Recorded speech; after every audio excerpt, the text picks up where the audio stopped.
Hi, YouTube audience. I know many of you tune into Crime Whispers as a companion for sleep, a familiar voice in the dark. So before we begin, let me know in the comments, where are you watching from? What time is it for you right now? And don't forget, like, comment, and subscribe to support the channel. Now let's dive straight into tonight's chilling story. Story 1 begins. Moody, deliberate tone in the quiet suburban town of Marlow Heights, Maryland. A series of violent bank robberies began to shake the community. The man orchestrating these bold crimes? Vincent "Vinny" Harper, a seemingly ordinary auto mechanic, living a quiet life. To neighbors, he was unremarkable, the kind of man who waved hello, but never drew attention. No one suspected that behind the grease-stained overalls was a man spiraling toward a dangerous path. Vinny had grown up in the rougher neighborhoods of Baltimore, where crime wasn't just an option, it was a survival tool. But unlike many of his childhood friends, Vinny had managed to escape that world.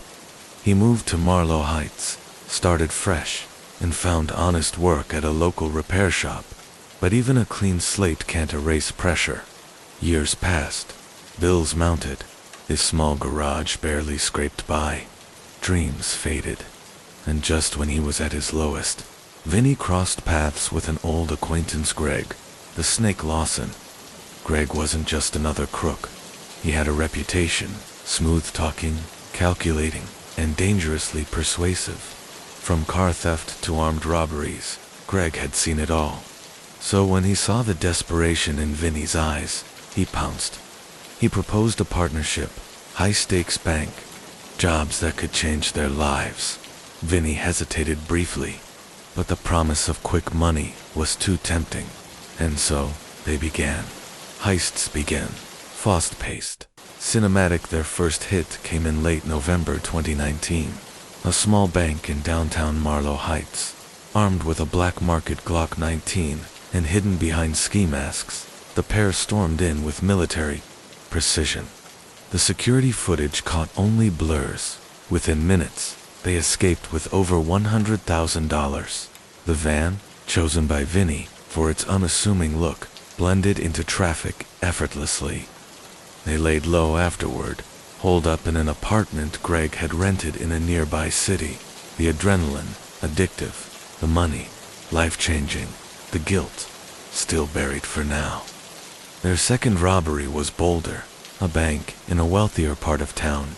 More customers, more guards. But Vinny had done his homework, mapping camera locations, memorizing staff routines. They switched getaway vehicles, using stolen plates, throwing investigators off their scent, but cracks were forming. The investigation. Tension grows. Detective Clara Hernandez, a seasoned investigator known for her instincts, had picked up the case. She noticed patterns, same weapon type, same getaway timing, same ruthlessness. She began building a profile. The net was tightening. Even if Vinny and Greg didn't know it yet, Greg grew cocky, convinced they were untouchable. Vinny, however, started feeling the weight of it all.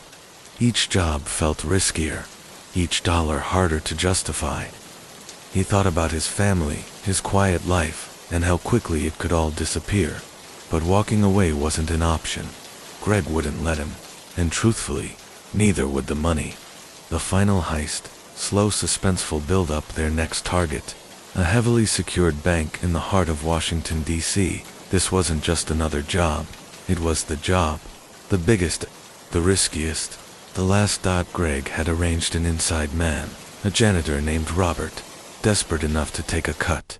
He had vault access and agreed to look the other way. Every detail was planned, every second accounted for. But Vinny couldn't shake a bad feeling. The city felt different that morning, busier, the air heavier. Still, Greg was calm. "We've got this, Vinny," he whispered. "We're in and out. Trust me." The robbery climactic turning point. They entered the bank. Greg struck up a conversation with a security guard, just like planned. Vinny, armed and tense, moved toward the vault where Robert waited, visibly nervous. The door creaked open. They were inside. The cash was real. The dream was close. And then a siren. Shrill, piercing. The vault door slammed shut. They were trapped. Greg's face turned pale. "What the hell just happened?" he whispered. Panic overtook Vinny. The plan, years of precision and paranoia, was crumbling. Sirens outside grew louder.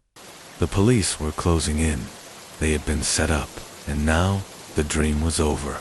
What began as a desperate attempt to escape poverty had ended in a steel vault, surrounded by concrete, sirens, and failure. Vincent Harper wasn't born a criminal, but desperation has a way of reshaping even the quietest lives. Continued the collapse, he hissed through clenched teeth, grabbing the nearest duffel bag of cash and shoving past Greg. They sprinted for the rear exit, but it was already too late. Police had surrounded the building. Vinny could hear it, the faint shuffle of boots, the coordinated movement of officers taking their positions. The air tightened.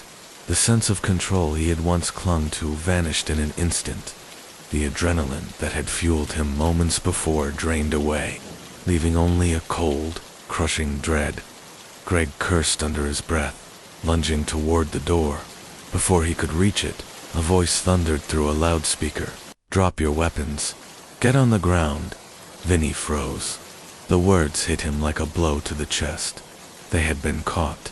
There was no escape. Officers stormed in, rifles raised, voices stern. Vinny and Greg raised their hands in surrender, surrounded on all sides. It was over. The truth comes out in the days that followed. The investigation revealed the truth. Greg's overconfidence had led them straight into a trap. The tip-off hadn't come from the outside. It had come from within. Robert, the janitor they'd trusted, had betrayed them. In exchange for a reduced sentence, he had cooperated with authorities, and the police had been waiting when Greg and Vinny made their move. Their plan had been airtight, but all it took was one weak link. Headlines and consequences, asterisk Vinny's arrest dominated headlines across the country. A suburban mechanic turned criminal. His face was everywhere. The story became a cautionary tale. No matter how carefully you plan, one mistake can destroy everything.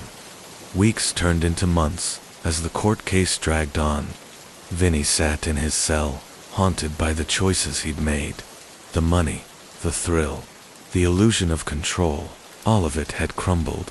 He had lost his freedom, and with it, his chance at redemption, the quiet life he'd once dreamed of. Opening his own garage, building a stable future, was now a distant memory.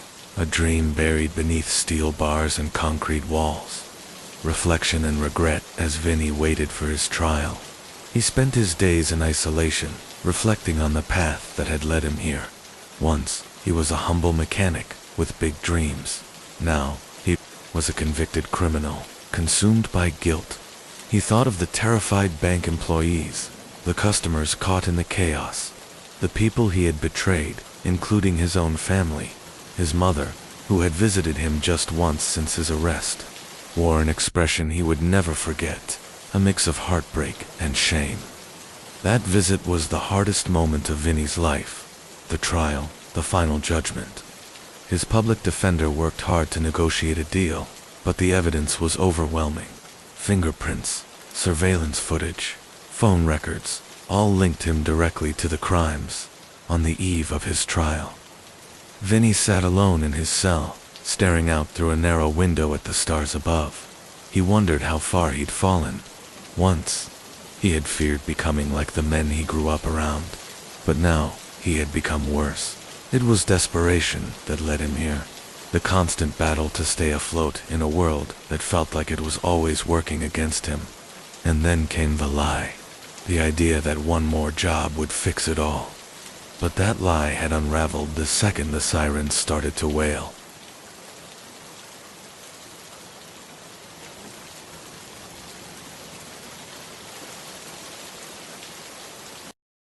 The verdict when the trial began, the courtroom was packed. The prosecution presented a brutal case, complete with video footage of the heists, showing Vinny holding a weapon, issuing commands, stuffing cash into bags. His identity may have been hidden behind a mask, but his movements, his voice, his body language, unmistakable. Vinny's lawyer pleaded for leniency, citing his clean record and his cooperation during the arrest. But the damage was done. After hours of deliberation, the jury returned guilty. The word echoed in his ears. The judge sentenced him to 20 years in federal prison. Vinny barely moved, his hands trembling at his sides as the weight of it all settled over him. He had gambled everything and lost. Life behind bars. Prison was unforgiving. A brutal world where survival meant silence, keeping your head down, and staying out of trouble. Vinny quickly learned how to navigate that life, how to disappear in plain sight. But no matter how he adapted, the guilt followed him. He thought of his mother's eyes, of the life he could have built, of the people he had hurt. Night after night, he lay awake in his bunk, replaying every choice, every step that had led him here. He had no one to blame but himself. Final reflection, closing words. Vincent Harper didn't start as a criminal. He was a man with a dream, a simple, honest life. But pressure, poverty, and desperation can push even the quietest souls toward chaos. In the end, it wasn't violence that brought him down. It wasn't greed. It was belief. Belief in a fantasy that crime could offer a way out. But there is no easy way out. There never was. Case 1 continued during his time in prison. Vinny Harper began doing something he never had before. He started reading. At first, it was just a way to pass the time. But slowly, the books became more than just pages. They became an escape, a doorway out of the concrete walls and constant noise. Through stories of redemption and people who had rebuilt their lives after terrible mistakes, Vinny found a flicker of hope. Maybe, just maybe, he didn't have to be defined by his worst decisions. But that fragile hope was soon tested. Word reached Vinny that Greg, his former partner, his so-called friend, was cutting ties. Greg had been offered a plea deal, a chance to reduce his sentence if he cooperated. That cooperation included giving up details, not just about the robberies, but about Vinny. The betrayal cut deep. He'd always known Greg was cold, calculating, but watching him throw Vinny to the wolves for a lighter sentence made it all too personal. That sting of betrayal, combined with the crushing loneliness of prison life, left Vinny feeling completely isolated. No friends, no family, no future. All he had left was time. Time to think, time to regret, and time to wonder if it was already too late to make things right. Case TWO Logan Pierce. Logan Pierce had spent his entire life chasing a dream that never seemed to exist. Born on the outskirts of Detroit, Logan's childhood was fractured, bouncing between foster homes and juvenile detention. By the time he turned 20, his rap sheet was already long. Armed robbery, grand theft auto, illegal firearms, possession. Prison had become more familiar to him than freedom. When he was finally released, after serving 5 years for an attempted carjacking, he walked out into a world that had nothing waiting for him, except a parole officer and the same streets that had raised him. And Logan had no intention of going straight. In late 2021, Logan reconnected with an old friend, Tyler Vance, a former military dropout who had long since slipped into the criminal underworld. Tyler had connections, dangerous ones. Together, they hatched a bold plan to rob a well-stocked gun store in rural Missouri. Their target, Patriot Arms and Supplies, a small business known for selling heat-powered rifles and tactical gear to local militias and survivalists. It was a gold mine, and they wanted it all. The date was set, December 17th, a foggy, bone-cold night when most of the town would be asleep. Logan, Tyler, and 2 other crew members, Devin Brooks and Eric Riggs Rigsby, arrived in a stolen van just after midnight. Tyler brought along an electronic jammer to disable the store's alarm system. They figured they had 15 minutes, It would be enough, or so they thought. Logan pried open the side door with a crowbar, while Riggs stood watch. Inside, rows of assault rifles, handguns, and thousands of rounds of ammunition waited. They moved fast, loading up duffel bags with anything they could carry. Devon focused on cracking the safe, drilling into it to access rare, custom sniper rifles worth tens of thousands on the black market. What none of them knew was that the store's owner, Hank Lawson, a retired law enforcement officer, was asleep in the back room. Shotgun by his side, the sound of the drill woke him. Hank stepped out and fired a warning shot into the ceiling. Chaos exploded. Logan and the crew panicked. Tyler returned fire, hitting Hank in the shoulder and sending him crashing into a shelf. Devon dropped his tools and bolted, but Riggs, always reckless, stayed behind and fired 2 rounds, forcing Hank to retreat into the back office. Then came the sirens. The jammer had failed. With time slipping away, Logan grabbed a duffel and sprinted for the van, Tyler on his heels. Riggs wasn't so lucky as he turned to flee. Hank emerged and fired again, striking him in the leg. He collapsed on the shop floor, bleeding, as the others sped off into the night. Minutes later, the police arrived. Riggs was found and arrested, and under pressure, he folded fast. Names, details, everything. The manhunt was on. The manhunt within 48 hours. Devon was captured at a motel outside St. Louis. Tyler was found 3 days later in an abandoned warehouse, a portion of the stolen firearm still in his possession. But Logan, he vanished. Using fake IDs and burner phones, Logan slipped between cities, selling off stolen weapons to underground buyers. He stayed ahead of law enforcement longer than anyone expected. But by early January, federal agencies were involved. The clock was ticking. On January 5, 2022, Logan was finally tracked to a cheap motel in Oklahoma. SWAT teams surrounded the building. There were no shots fired. Logan surrendered without resistance. The consequences in court. The evidence was stacked high. Surveillance footage, Riggs' testimony, the recovered weapons. Logan had no real defense. He was sentenced to 35 years in federal prison. Another failed heist.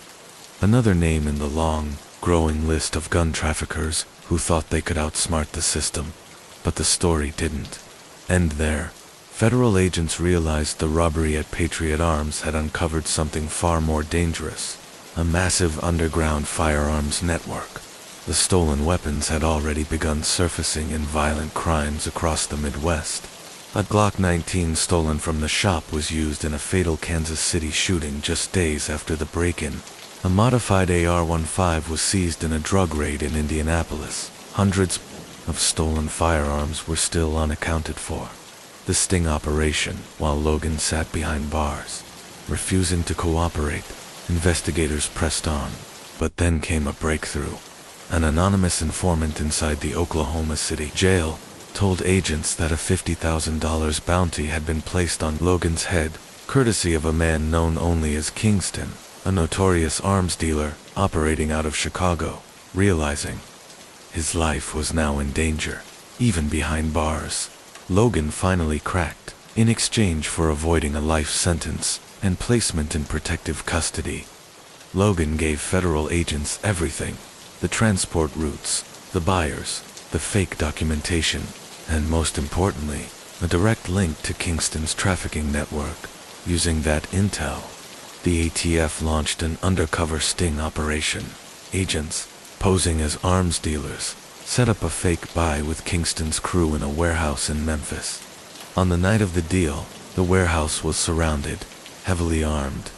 Tactical teams moved in, and what happened next would lead to one of the biggest gun trafficking busts in Midwest history, resulting arrests and Logan's sentence. The sting operation led to 8 arrests and the recovery of more than 200 firearms, several of the guns stolen from Patriot Arms. But one name was conspicuously absent from the arrest list: Kingston. He had vanished weeks earlier, likely tipped off by a corrupt informant. Though the case against him remained active, His escape only deepened his myth in the criminal underworld. By the time Logan Pierce stood trial in late 2022, his fate had already been sealed in more ways than one.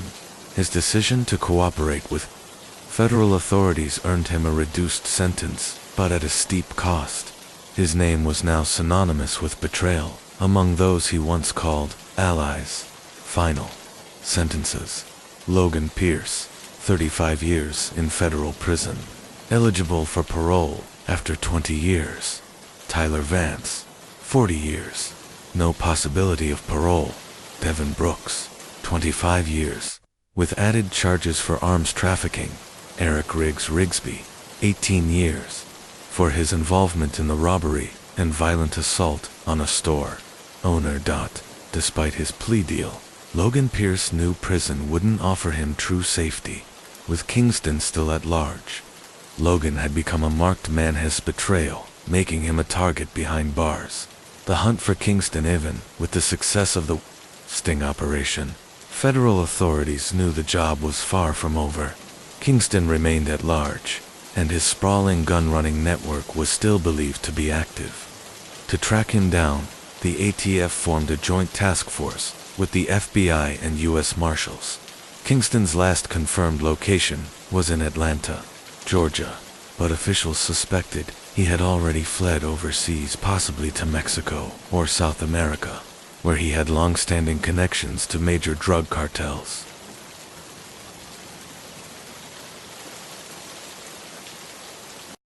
Investigators turned to those already in custody, hoping someone might talk. Most refused. Fear of Kingston's retribution loomed larger than any prison sentence. Only one man, Darius D-Lo Carter, a low-level runner in the organization, agreed to cooperate. In exchange for a reduced sentence, D-Lo revealed a key detail. Kingston had a safe house in Miami he frequented before escaping to the Caribbean. The Miami raid. On the night of November 18, 2022, agents executed a no-knock warrant on a luxury high-rise condo in downtown Miami. SWAT officers breached the penthouse, but Kingston was already gone. The unit had been meticulously wiped clean of any personal items. But what remained was even more valuable: a laptop, several burner phones, and a cache of fake passports under various aliases. Forensic analysis of the laptop revealed offshore bank accounts, encrypted cartel communications, and one message that stood out: headed south, business as usual. We'll check in when clear. The message confirmed what agents feared. Kingston was back on the move, likely heading to Colombia or Venezuela, both countries where extradition would be extremely difficult.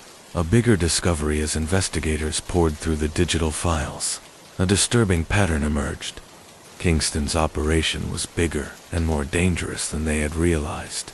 He had access to military-grade weapons, including custom sniper rifles and high-capacity magazines, many believed to have been stolen directly from U.S. military bases. This led to an internal investigation that exposed a black market pipeline leaking weapons into criminal hands. Several corrupt military personnel were arrested, and the backbone of Kingston's supply chain began to collapse. But Kingston himself remained a ghost. Logan Pierce in protective custody. Logan Pierce was struggling to survive behind bars. News of his cooperation had spread quickly, making him a walking target.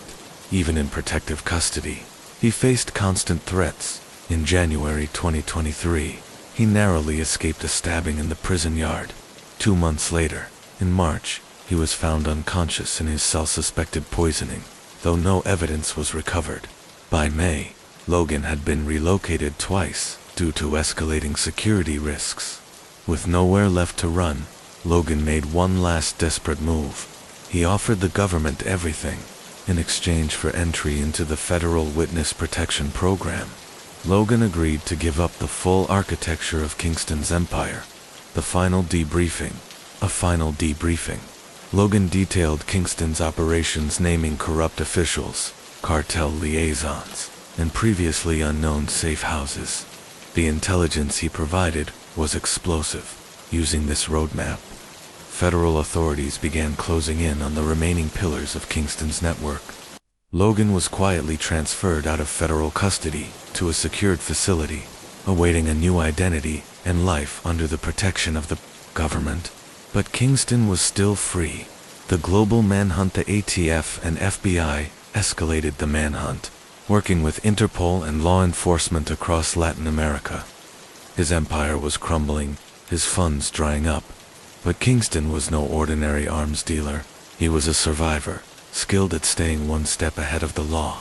As federal agents closed in, the question remained, would they catch Kingston before he vanished for good, or was he simply too powerful to fall? Case 3. Marcus Mac Holloway. Born into Detroit's criminal underbelly, Marcus Mac Holloway never stood a chance at a straight life. By 18, he was already serving time in juvenile detention for robbery. By 25, he had carved out a name for himself as a streetwise enforcer dealing in stolen goods, running scams, and offering muscle to whoever could pay. But Mac wasn't satisfied with small-time jobs. He wanted the big score, the kind of haul that would set him up for life. In 2017, he found his opportunity. It was a firearms warehouse located on the outskirts of Toledo, Ohio. The facility stored hundreds of high-value weapons, including military-style rifles, each one capable of fetching a fortune on the black market. Mac had intel from a disgruntled ex-employee who owed him a debt. Security at the warehouse was tight but predictable. One guard patrolled the site, and the alarm system had a 2-minute delay before notifying the authorities. Mac assembled a crew. Deason Carter, a gang associate with a record of burglaries. Luis Ortega, a skilled getaway driver known for high-speed escapes. Aaron Reaper Mills, the wild card, violent and unpredictable but experienced in breaching high-security targets. The heist. December 14, 2017, under the cover of darkness, the crew made their move. Clad in black and wearing gloves, they cut through the chain-link fence around the facility. Luis stayed behind in the van, engine running. The others approached the loading dock. The guard, a man in his late 50s, was doing his routine rounds when Mac struck him from behind with the butt of his pistol, knocking him unconscious. They dragged him inside and zip-tied his hands. Aaron pried open the storage room, while Mac and Deason began loading crates into dollies. Inside were semi-automatic pistols, high-powered rifles, and thousands of rounds of ammunition within just 10 minutes. The van was overflowing. Nearly 70 firearms and multiple crates of ammunition had been loaded. It was enough firepower to arm an entire street gang. But Mac and his crew made one critical error. Despite being restrained, the warehouse guard had managed to activate a silent alarm. Unaware, the crew continued their operation as police units sped toward the scene. As Mac and his men rushed back to the van, the distant wail of sirens broke the silence of the industrial zone. Red and blue lights flashed behind them. Luis, the driver, hit the gas before everyone was even fully inside, nearly ejecting Deason as the van lurched forward. The high-speed chase had begun. The van tore down the highway, weaving between lanes with reckless speed. Inside, Mac and Aaron frantically loaded rifles, preparing for a shootout. When they reached a major intersection, Luis tried to take a sharp turn, but the van's back tire skidded, sending the vehicle spinning out of control. It slammed into a concrete barrier. Before they could recover, police vehicles surrounded them. Deason tried to flee on foot, but was brought down by a canine unit. Aaron, in desperation, opened fire. Officers responded. Instantly he was shot in the chest and went down. Mac and Luis, realizing they had no way out, surrendered with their hands up. Officers dragged them from the wreckage. By morning, the heist was national news. Though most of the stolen weapons were recovered from the van, investigators feared some had already been sold. Authorities launched a sweeping investigation, determined to trace every firearm. Toledo police teamed up with the Bureau of Alcohol, Tobacco, Firearms, and Explosives, ATF. Surveillance footage revealed how efficiently the crew had moved This wasn't a spur-of-a-moment job. It had taken weeks, possibly months of planning. The big question: how had they known so much about the warehouse security? That answer came quickly. Investigators tracked the leak to a disgruntled ex-employee named Daniel Whitmore, fired earlier that year over theft suspicions. Whitmore confessed to selling Mac the warehouse's security details for a few $1,000s. He thought it was just another petty robbery. He had no idea they were going after weapons. Facing conspiracy charges, Whitmore agreed to cooperate. Phone records and Whitmore's testimony led law enforcement deeper into Mac's criminal web. This wasn't just about one heist. Mac had connections in Detroit, Chicago, and even Atlanta. His crew was part of a far-reaching gun-running operation, selling weapons through encrypted messages and burner phones long before the robbery took place. 2 months later, a key breakthrough surfaced in an unlikely place: a routine traffic stop in Cincinnati. Police found a Glock 19 in possession of a known gang member. The gun was traced back to Mac's heist. With mounting pressure, one of the gang members flipped, confirming that many of Mac's weapons had already hit the black market, sold within days of the robbery. They were moved through an elusive, underground network law enforcement had struggled to penetrate for years. Guns were hidden in secret compartments, disguised as legal shipments, and smuggled across state lines. Some even ended up in Mexico, where demand from cartels was high. As authorities unraveled the scale of the operation, Mac was hit with the full force of the justice system. Prosecutors built an airtight case: surveillance footage, phone logs, financial records, and insider testimony. Despite his defense arguing that Mac had turned to crime due to a difficult upbringing, the jury was unmoved. He was convicted of armed robbery, illegal firearms, distribution, and conspiracy. The sentence: 45 years. No possibility of parole. Deason Carter, with a history of violent crime, was sentenced to 30 years. Luis Ortega, the getaway driver, got 20. Aaron Mills didn't survive the shootout. Even with Mac locked away, the consequences rippled across the country. The stolen weapons continued to appear in violent crimes, each one a haunting reminder of that night's chaos. In prison, Mac adapted quickly. His reputation earned him both fear and respect. Some inmates viewed him as a legend, others as a fool who got caught. But Mac didn't care about his image. He had accepted his fate. Meanwhile, outside prison walls, the ATF remained relentless. Agents tracked down stolen firearms tied to shootings in Chicago, robberies in Texas, and more. Each recovered weapon was a puzzle piece, revealing the breadth of Mac's smuggling pipeline. Then came a shocking discovery. A raid on a warehouse in St. Louis uncovered more stolen weapons and, something worse, documents showed that Mac's crew had been planning to evolve into a full-scale trafficking empire, supplying multiple criminal organizations across the country. The heist, it turned out, was only the beginning.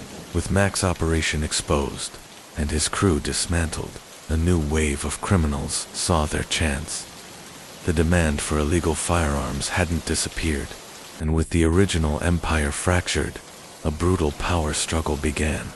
The war over Mac's legacy had just begun. Case 3.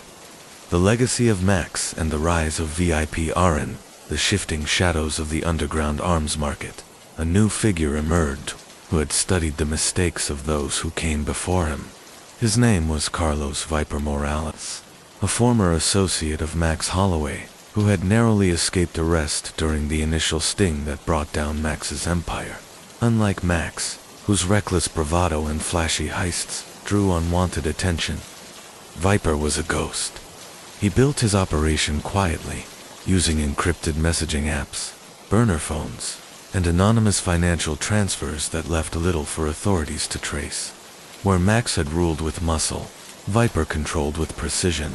And while Max now sat behind bars for the rest of his life, the weapons stolen during his notorious heist continued to surface in crimes across the country. Politicians, grieving families, and law enforcement pointed to Max's case as a grim example of the consequences of unchecked gun trafficking. Debates over stricter firearm regulations reignited calls for more comprehensive background checks and harsher sentences echoed in congressional halls. But for Max, locked away and forgotten, none of it mattered. His dream of becoming a street king, of escaping the poverty he was born into, had turned to dust. The empire he'd fought to build crumbled the moment the cell door slammed shut. Yet, in the criminal underworld, his name hadn't disappeared, became legend. In hushed tones, young hustlers still told tales of the man who once stole an entire arsenal under the cover of darkness. And just as Max had risen from nothing, so too would another. The cycle of ambition, violence, and downfall would begin. Again, case for the arms kingpin of Southeast Asia, Syria. Team Syria. Lethem wasn't born into crime, but poverty, desperation, and circumstance carved his path. Raised on the outskirts of Bangkok, his childhood was defined by hardship. His father worked as a low-paid security guard, and his mother sold food on the street to keep the family afloat. By his teenage years, Syria had fallen in with borderland gangsters and arms smugglers. Ruthless, smart, and fiercely ambitious, he quickly rose through the ranks. By his early 20s, he had become the enforcer for a powerful black market weapons syndicate operating across Southeast Asia, but Syria wanted more. By 2017, he was the mastermind of his own enterprise, one that specialized in hijacking military-grade weapons shipments and reselling them to militant groups and organized crime networks throughout the region. With a web of informants, corrupt officials, and heavily armed loyalists, he became nearly untouchable. When government crackdowns began threatening his operations, Syria didn't retreat. He escalated. That September, he set his sights on a high-value target, a military convoy transporting a cache of newly imported firearms, assault rifles, handguns, and tactical gear destined for an elite police division in Chiang Rai. The convoy was heavily guarded, but Syria had an insider driver who had been feeding him intel for months. Using forged police uniforms and a fake checkpoint, the ambush was swift and brutal. Gunfire erupted. 2 officers were killed. The remaining guards were bound and disarmed. Syria's crew loaded the weapons into waiting trucks and vanished into the night. But it wasn't just the weapons they took. To ensure leverage, they kidnapped a high-ranking officer, Captain Anand Soon, known for his relentless pursuit of arms traffickers. His abduction sent shockwaves through Thailand's law enforcement and intelligence agencies. The national response was immediate and overwhelming. A massive manhunt swept through the northern provinces. Intelligence intercepts suggested that Syria planned to smuggle the weapons and Captain Anand across the Mekong River into Laos, where deep-pocketed buyers awaited. A week later, acting on a key tip, Thai elite police and military forces raided a hideout deep in the mountains near the Laos border. A fierce firefight erupted. Syria's men were outgunned and outmaneuvered. One by one, they fell killed or captured as Syria attempted to flee into the jungle. Using Captain Anand as a human shield, a sniper fired a calculated shot striking Syria in the leg. He was captured, the hostage rescued, and the stolen weapons recovered. Syria was charged with armed robbery, murder, and kidnapping. During the trial, prosecutors presented damning evidence testimonies from captured accomplices, intercepted communications, and forensic matches tying him to multiple raids. He was sentenced to life imprisonment without the possibility of parole. But the story didn't end there. Inside the high-security prison where Syria was held, authorities feared he might trade secrets for leniency. Solitary confinement was enforced. Many who had once profited from his empire now feared exposure and retribution outside the prison. Investigators pursued his remaining network. His second-in-command, a man known only as T, had escaped during the raid. Intelligence sources believed he was reorganizing the remnants of the syndicate. planning a possible counterattack or even a rescue mission. For Thai authorities, it became a race against time. A forensic analysis of the seized weapons revealed serial numbers linked to military stockpiles in Cambodia and Malaysia, confirming what law enforcement feared. Syria's network was only one piece of a massive transnational arms trade, powered by corruption and political complicity. Captain Anand's debrief added a chilling layer.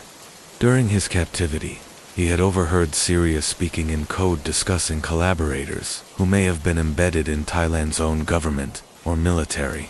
If true, Syria hadn't just robbed a convoy, he had exploited a system rotten from within. What began as a high-profile heist had become a national security crisis.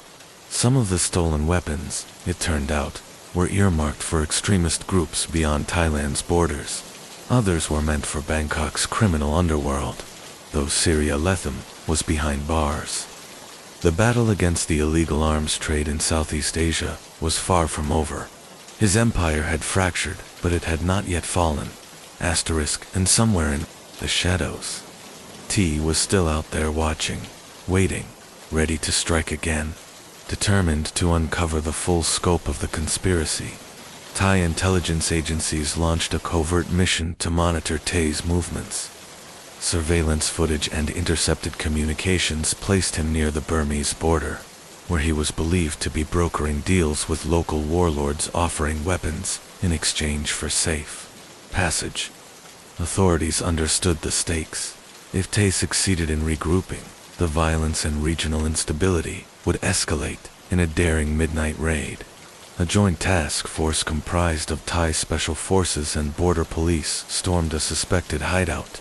The assault was swift, but ferocious. Tay and his men fought back with the desperation of those who knew there would be no second chances. When the gunfire finally ceased, several gang members were dead, but Tay had vanished, slipping into the dense, unforgiving jungle. It was a bitter blow to the investigation. Still, the failed capture only strengthened law enforcement's resolve. With the case now touching multiple international crime syndicates, Thai officials reached out to neighboring governments. Cambodia, Laos and Myanmar responded by tightening their border controls, making it increasingly difficult for Tay to move undetected. His options were shrinking. Back in Bangkok's high-security remand prison, Syria Latha remained eerily silent. Despite intense interrogations and the looming threat of life behind bars, he gave up nothing. Investigators were convinced he still held leverage, perhaps a hidden stockpile of weapons, or even corrupt officials working behind the scenes to negotiate his release. One thing was clear: the war on illegal arms trafficking in Thailand was far from over.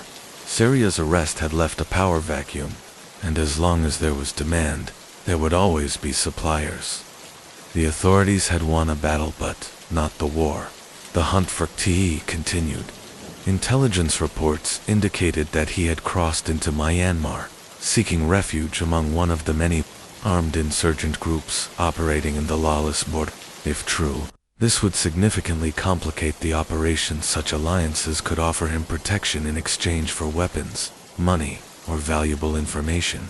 Meanwhile, Syria remained a mystery. Now one of the most heavily guarded prisoners in Thailand, he rarely spoke, and when he did, he revealed nothing. Investigators were certain he was still protecting something, perhaps details of his broader network, connections in high places, or caches of military-grade weapons hidden across the region.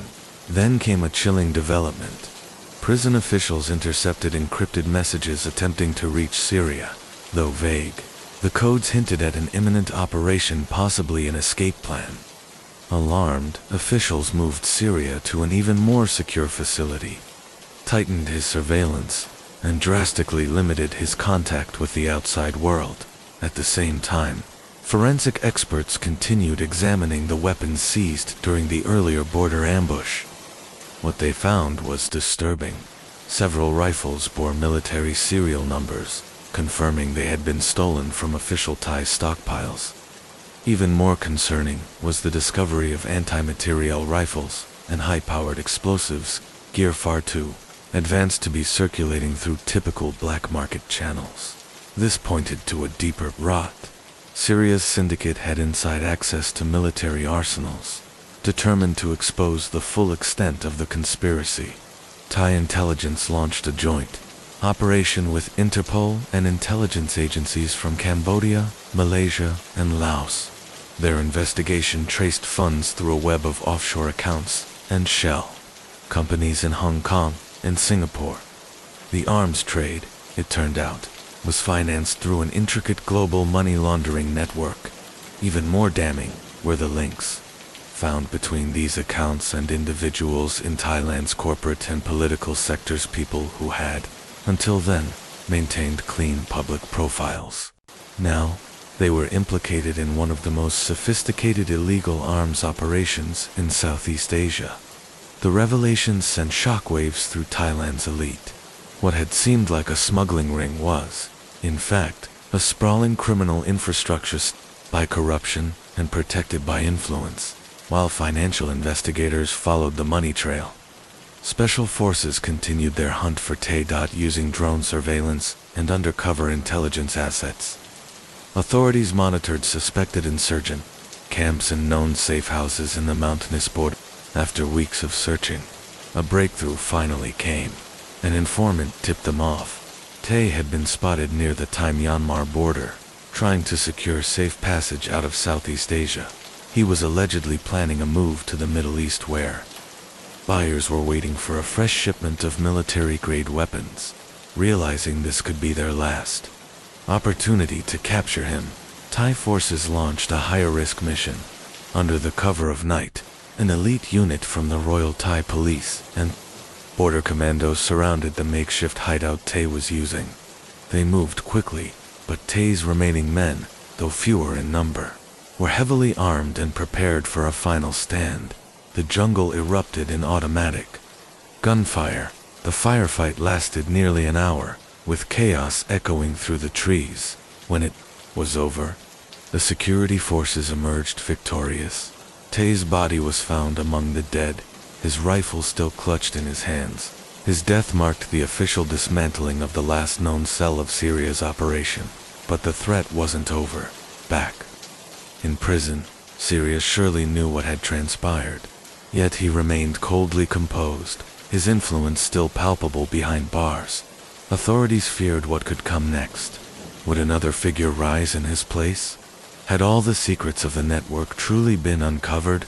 The crackdown on illegal arms trade continued with renewed urgency. More arrests followed. More corrupt officials were named. But the shadow of Syria's empire still loomed. Thailand had won a major victory, but the war against the underworld had only just begun. Case 5. The Phnom Vowar train kidnappings. In the months that followed the downfall of the international arms trafficker known as Syria, law enforcement made dozens of arrests. Corrupt officials, wealthy businessmen, and even former military personnel were unmasked, their roles in the illicit weapons trade exposed. Yet, despite the progress, one truth remained. The black market for arms was a beast not easily slain. Syria's capture was a victory, but in the shadows of global conflict. Someone was always waiting to claim the throne. As long as there was war, as long as there was profit and bloodshed, the trade would go on. Cambodia, 1994, in the mid-1990s. Cambodia was a nation still reeling from decades of brutal conflict. Though the Khmer Rouge had officially collapsed, splinter factions remained, particularly in remote, mountainous regions like Phnom Vowar in the south. On July 26, 1994, a passenger train traveling from Phnom Penh to Sihanoukville was ambushed near Phnom Vowar. The attack was swift and brutal. A group of Khmer Rouge guerrillas, led by the infamous commander Sam Bith, derailed the train and opened fire. At least 13 Cambodian civilians were killed in the chaos. Then came the kidnappings.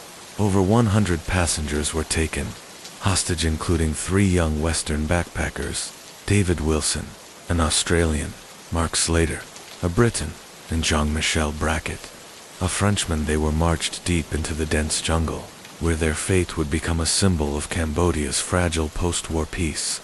The commander, Sambith, born May 1st, 1933, had once been a high-ranking officer in the Khmer Rouge, serving as deputy to the infamous military leader, Tamak.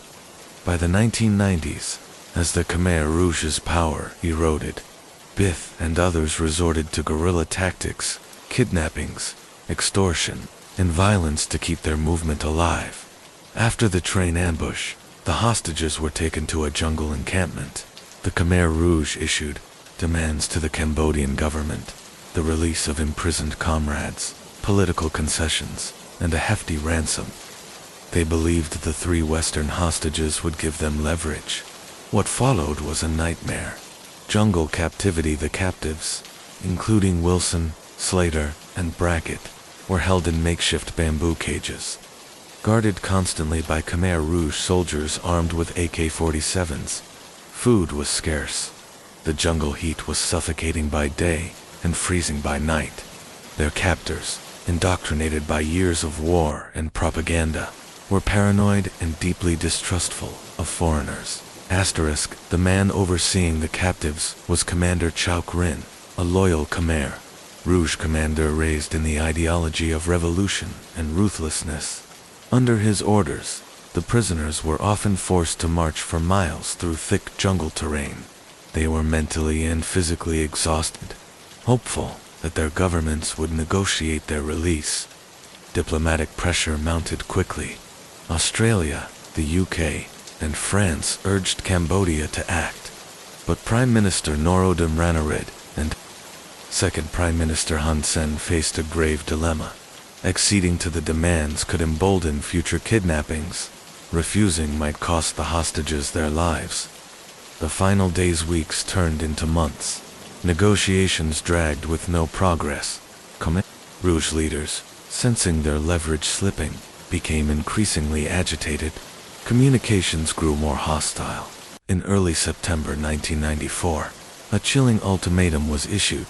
If their demands were not met within days, the hostages would be executed. Diplomats scrambled. Back-channel negotiations were attempted. Humanitarian groups pleaded for mercy. Then silence. All communication ceased. On September 28, 1994, search teams discovered a shallow grave near the guerrilla camp. Inside were the bodies of David Wilson, Mark Slater, and Jean-Michel Bracketich, executed, likely days earlier. It was a horrifying confirmation of the world's worst fears. Aftermath and justice. The murders sparked international outrage.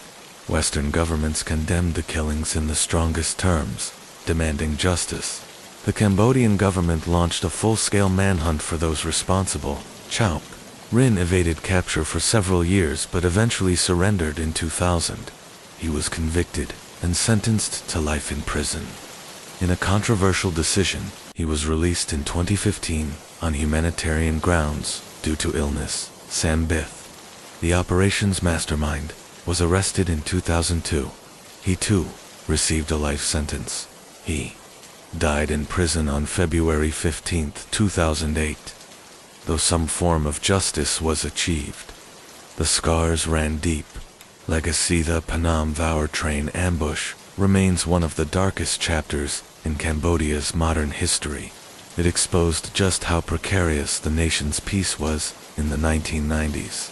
For the families of David Wilson, Mark Slater, and Jean-Michel Brackett, the pain never fully faded. They fought for accountability, memorials, and a public reckoning.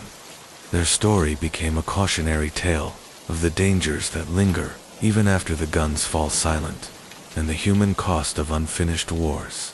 Case 5. The Phnom Vauer train kidnappings. The shadows of a forgotten war. The 1994 train ambush near Phnom Vauer revealed the brutal fragility of Cambodia's post-war stability and the lingering influence of a once dominant guerrilla faction. For the families of the victims, the agony was unimaginable. For weeks, even months, they clung to hope, believing that diplomacy or negotiation might bring their loved ones home. But when news of the executions finally broke, that hope turned to heartbreak, and then to fury. The governments of Australia, Britain, and France swiftly demanded answers, pressing Cambodian authorities to identify and prosecute those responsible. With international pressure mounting, Cambodia's fragile coalition, government led by Prince Norodom, Ranariddh and Hun Sen, was forced to act. Military operations intensified in the Peninvauer region, targeting Khmer Rouge strongholds. Soldiers launched raids on known hideouts, but the dense jungle terrain favored the guerrillas, trained in jungle warfare and deeply familiar with the terrain. The insurgents evaded capture time and again. Chief among them was Chao Krin, the Khmer Rouge, commander directly responsible for the hostages' fate. For years, he vanished into the wilderness, shielded by loyal sympathizers and the remoteness of Cambodia's highlands.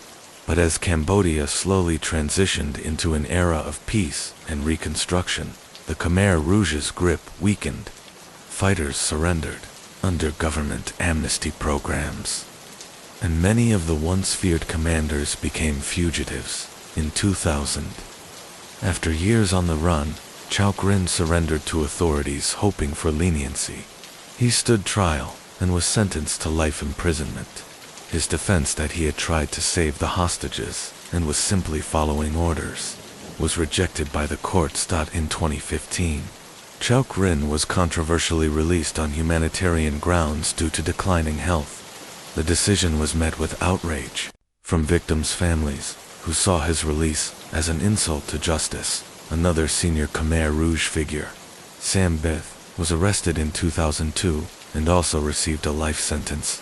Unlike Rin, Bith remained behind bars until his death in 2008. His conviction was one of the rare moments in which a senior Khmer Rouge commander was held directly accountable for wartime atrocities. But for many, it wasn't enough. The legacy of the Peninvauer kidnappings continues to cast a shadow over Cambodia. The incident revealed the long-term dangers posed by insurgent remnants long after wars are declared over. It also exposed the cracks in a recovering government, one still learning how to assert control after decades of genocide and civil war. For international travelers, it served as a grim warning of the risks of venturing into unstable regions. And for Cambodia's leaders, it was a wake-up call, a reminder that true peace requires vigilance and unity, even in times of supposed calm. Today, the families of David Wilson, Mark Slater, and Jean-Michel Brackett still fight for full accountability. They refuse to let this tragic chapter fade into the margins of history. Their grief remains a powerful reminder of a crime that shattered more than just 3 lives. It shattered faith in peace, justice, and diplomacy. Case 6. The murder of Mark Reynolds. Financial ruin and fatal obsession in the quiet suburbs of Brisbane, Australia, on the early morning of August 23, 2018. A brutal act of violence shocked the city. The man responsible, 31-year-old Thomas Caldwell, a former security contractor whose life had spiraled into chaos. Once seen as a professional with potential, Caldwell had been derailed by a dangerous combination of poor choices, a growing gambling addiction, and worsening mental health. Debt crushed him. Friends and family kept their distance, wary of his unpredictable moods and erratic behavior.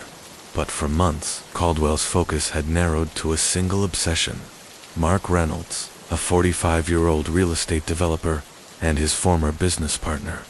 The two had parted ways after a failed investment project, but Caldwell was convinced Reynolds had cheated him out of a substantial sum. That belief festered into rage. Caldwell began stalking Reynolds. He monitored his movements, lurked outside his office, and even hacked into his email account. He wasn't just looking for dirt, he was hunting for justification. In his paranoid mind, revenge became the only solution. On the night of August 22nd, Caldwell drove to Reynolds' home on the outskirts of Brisbane. Dressed in dark clothing and armed with a hunting knife, he broke in through a back entrance. Reynolds had just returned from a business meeting and was still in the kitchen when Caldwell confronted him. A violent struggle ensued. Caldwell stabbed Reynolds repeatedly in the chest and neck. The attack was savage, driven by years of resentment and desperation.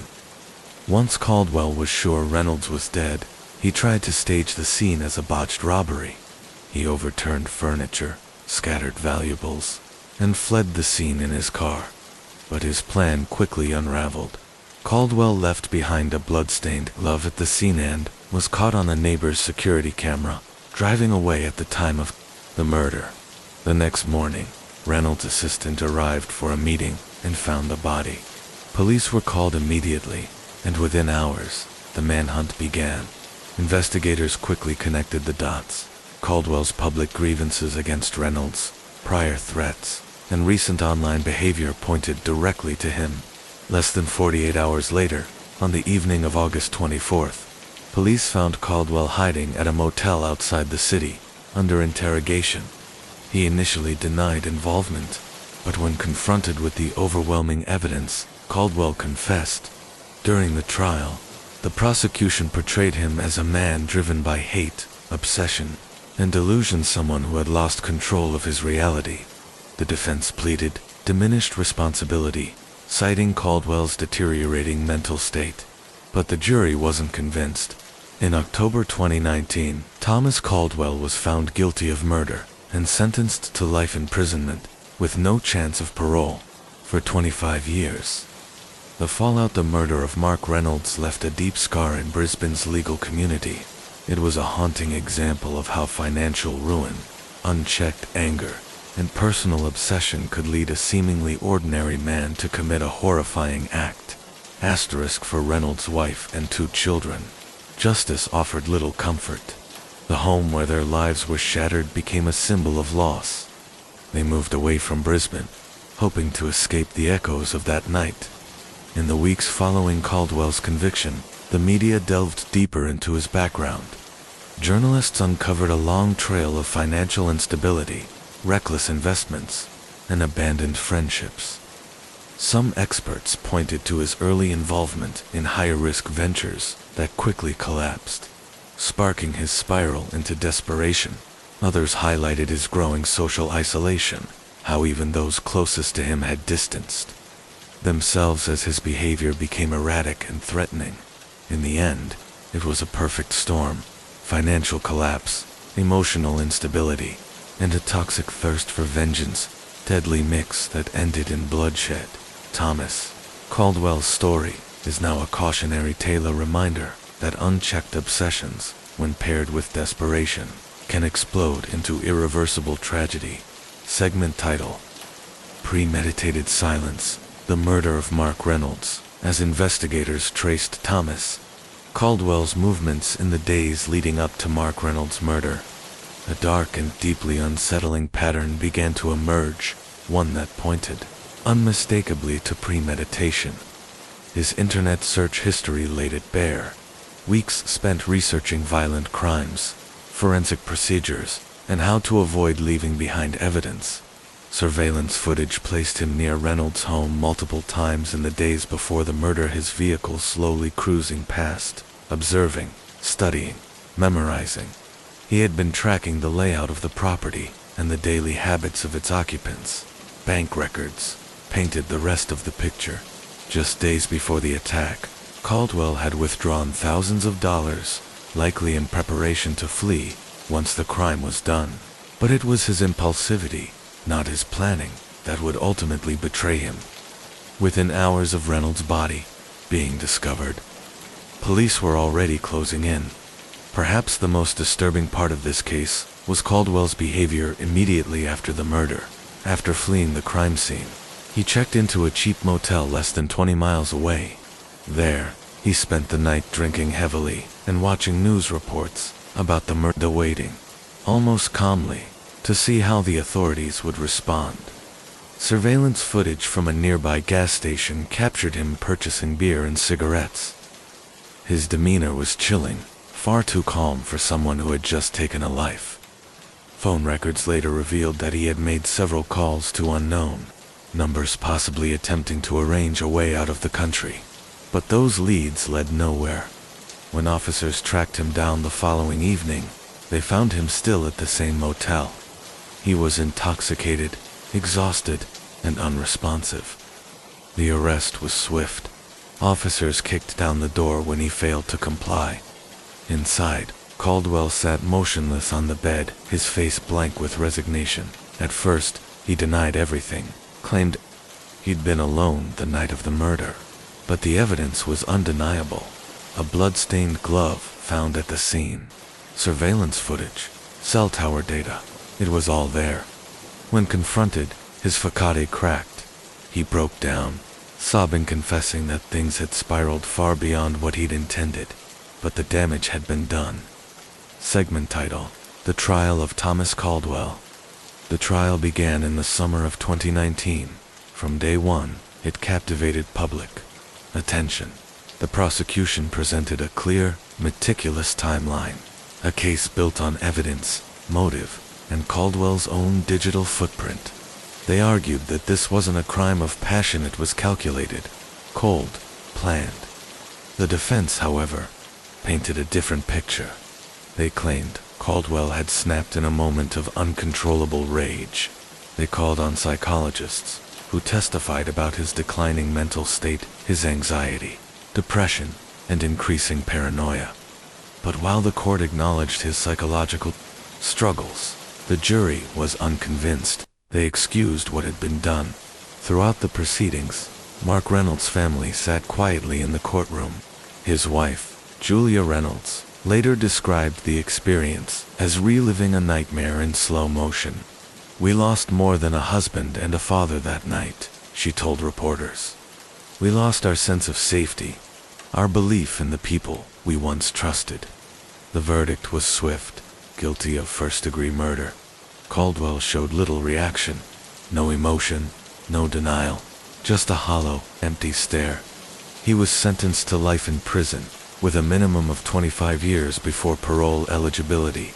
Segment title: Behind Bars. Caldwell's descent following the verdict.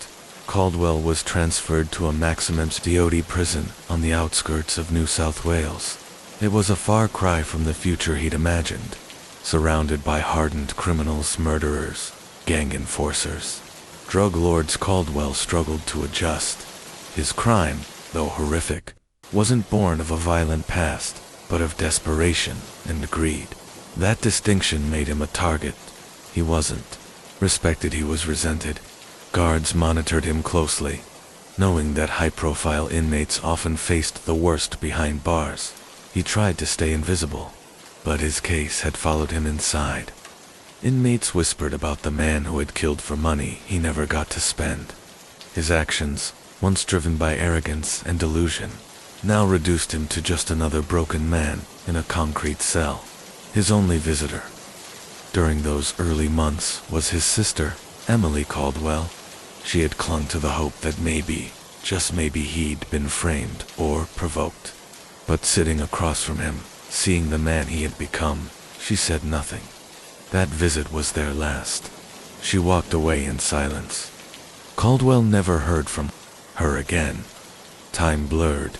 The media moved on. New cases stole the headlines. But Caldwell remained frozen in monotony. No future, no family, no redemption. Just time. Endless, merciless time. Segment title: Legacy and Loss. While Thomas Caldwell faded into obscurity, the memory of Mark Reynolds did not.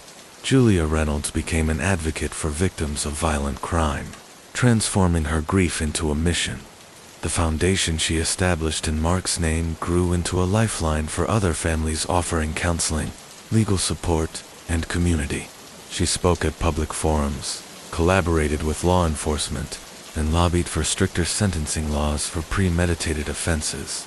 Though she never spoke Caldwell's name again, his actions had sparked a movement that reached far beyond the courtroom. 10 years into his sentence, Caldwell received word that his quiet appeal had been denied. The evidence had been too strong, the jury too certain. There would be no second chance. He didn't protest, didn't cry, just nodded. The man who once plotted a clean getaway for a life of comfort now faced a future of concrete walls and steel doors. Some inmates dream of the day they'll walk free. Caldwell didn't bother. Even if parole came decades later, there would be nothing left waiting for him. Carl Williams wasn't born into a life of crime. He didn't grow up surrounded by hardened gangsters or underworld bosses. In fact, his early life was relatively ordinary. Raised in a modest, working-class home in Melbourne by George and Barbara Williams, Carl spent his early years in the shadows running errands, working low-end jobs, and dipping his toes into small-time scams. But beneath the surface, something simmered: ambition and a craving for fast money. By the late 1990s, Williams had made his way into Melbourne's booming drug trade, a lucrative, dangerous world dominated by old-school criminals who had spent decades building their empires. Carl began quietly, distributing amphetamines and forging relationships with major players like the Moran family, who controlled a significant share of the city's drug market. At first, Williams played the role of an obedient foot soldier. He watched, he learned, he waited, but Carl Williams didn't want to stay in anyone's shadow. He saw weaknesses in the old order, cracks in the foundations of the empires built by men who had grown complacent, and he wanted in. His rise to infamy truly began on October 13th, 1999. What was meant to be a meeting over debts and territory between Williams and Jason Moran turned violent. A gun was pulled. Williams was shot in the stomach. He survived, but the man who emerged from that hospital bed was no longer just a businessman. He was out for blood. What followed was a years-long gangland war that would leave Melbourne soaked in fear. The first major body to drop was Mark Moran, gunned down outside his home in June 2000. The message was clear. Carl Williams was no longer just a player, he was coming for the crown. But the Moran clan didn't back down. Retaliation followed, and the violence escalated.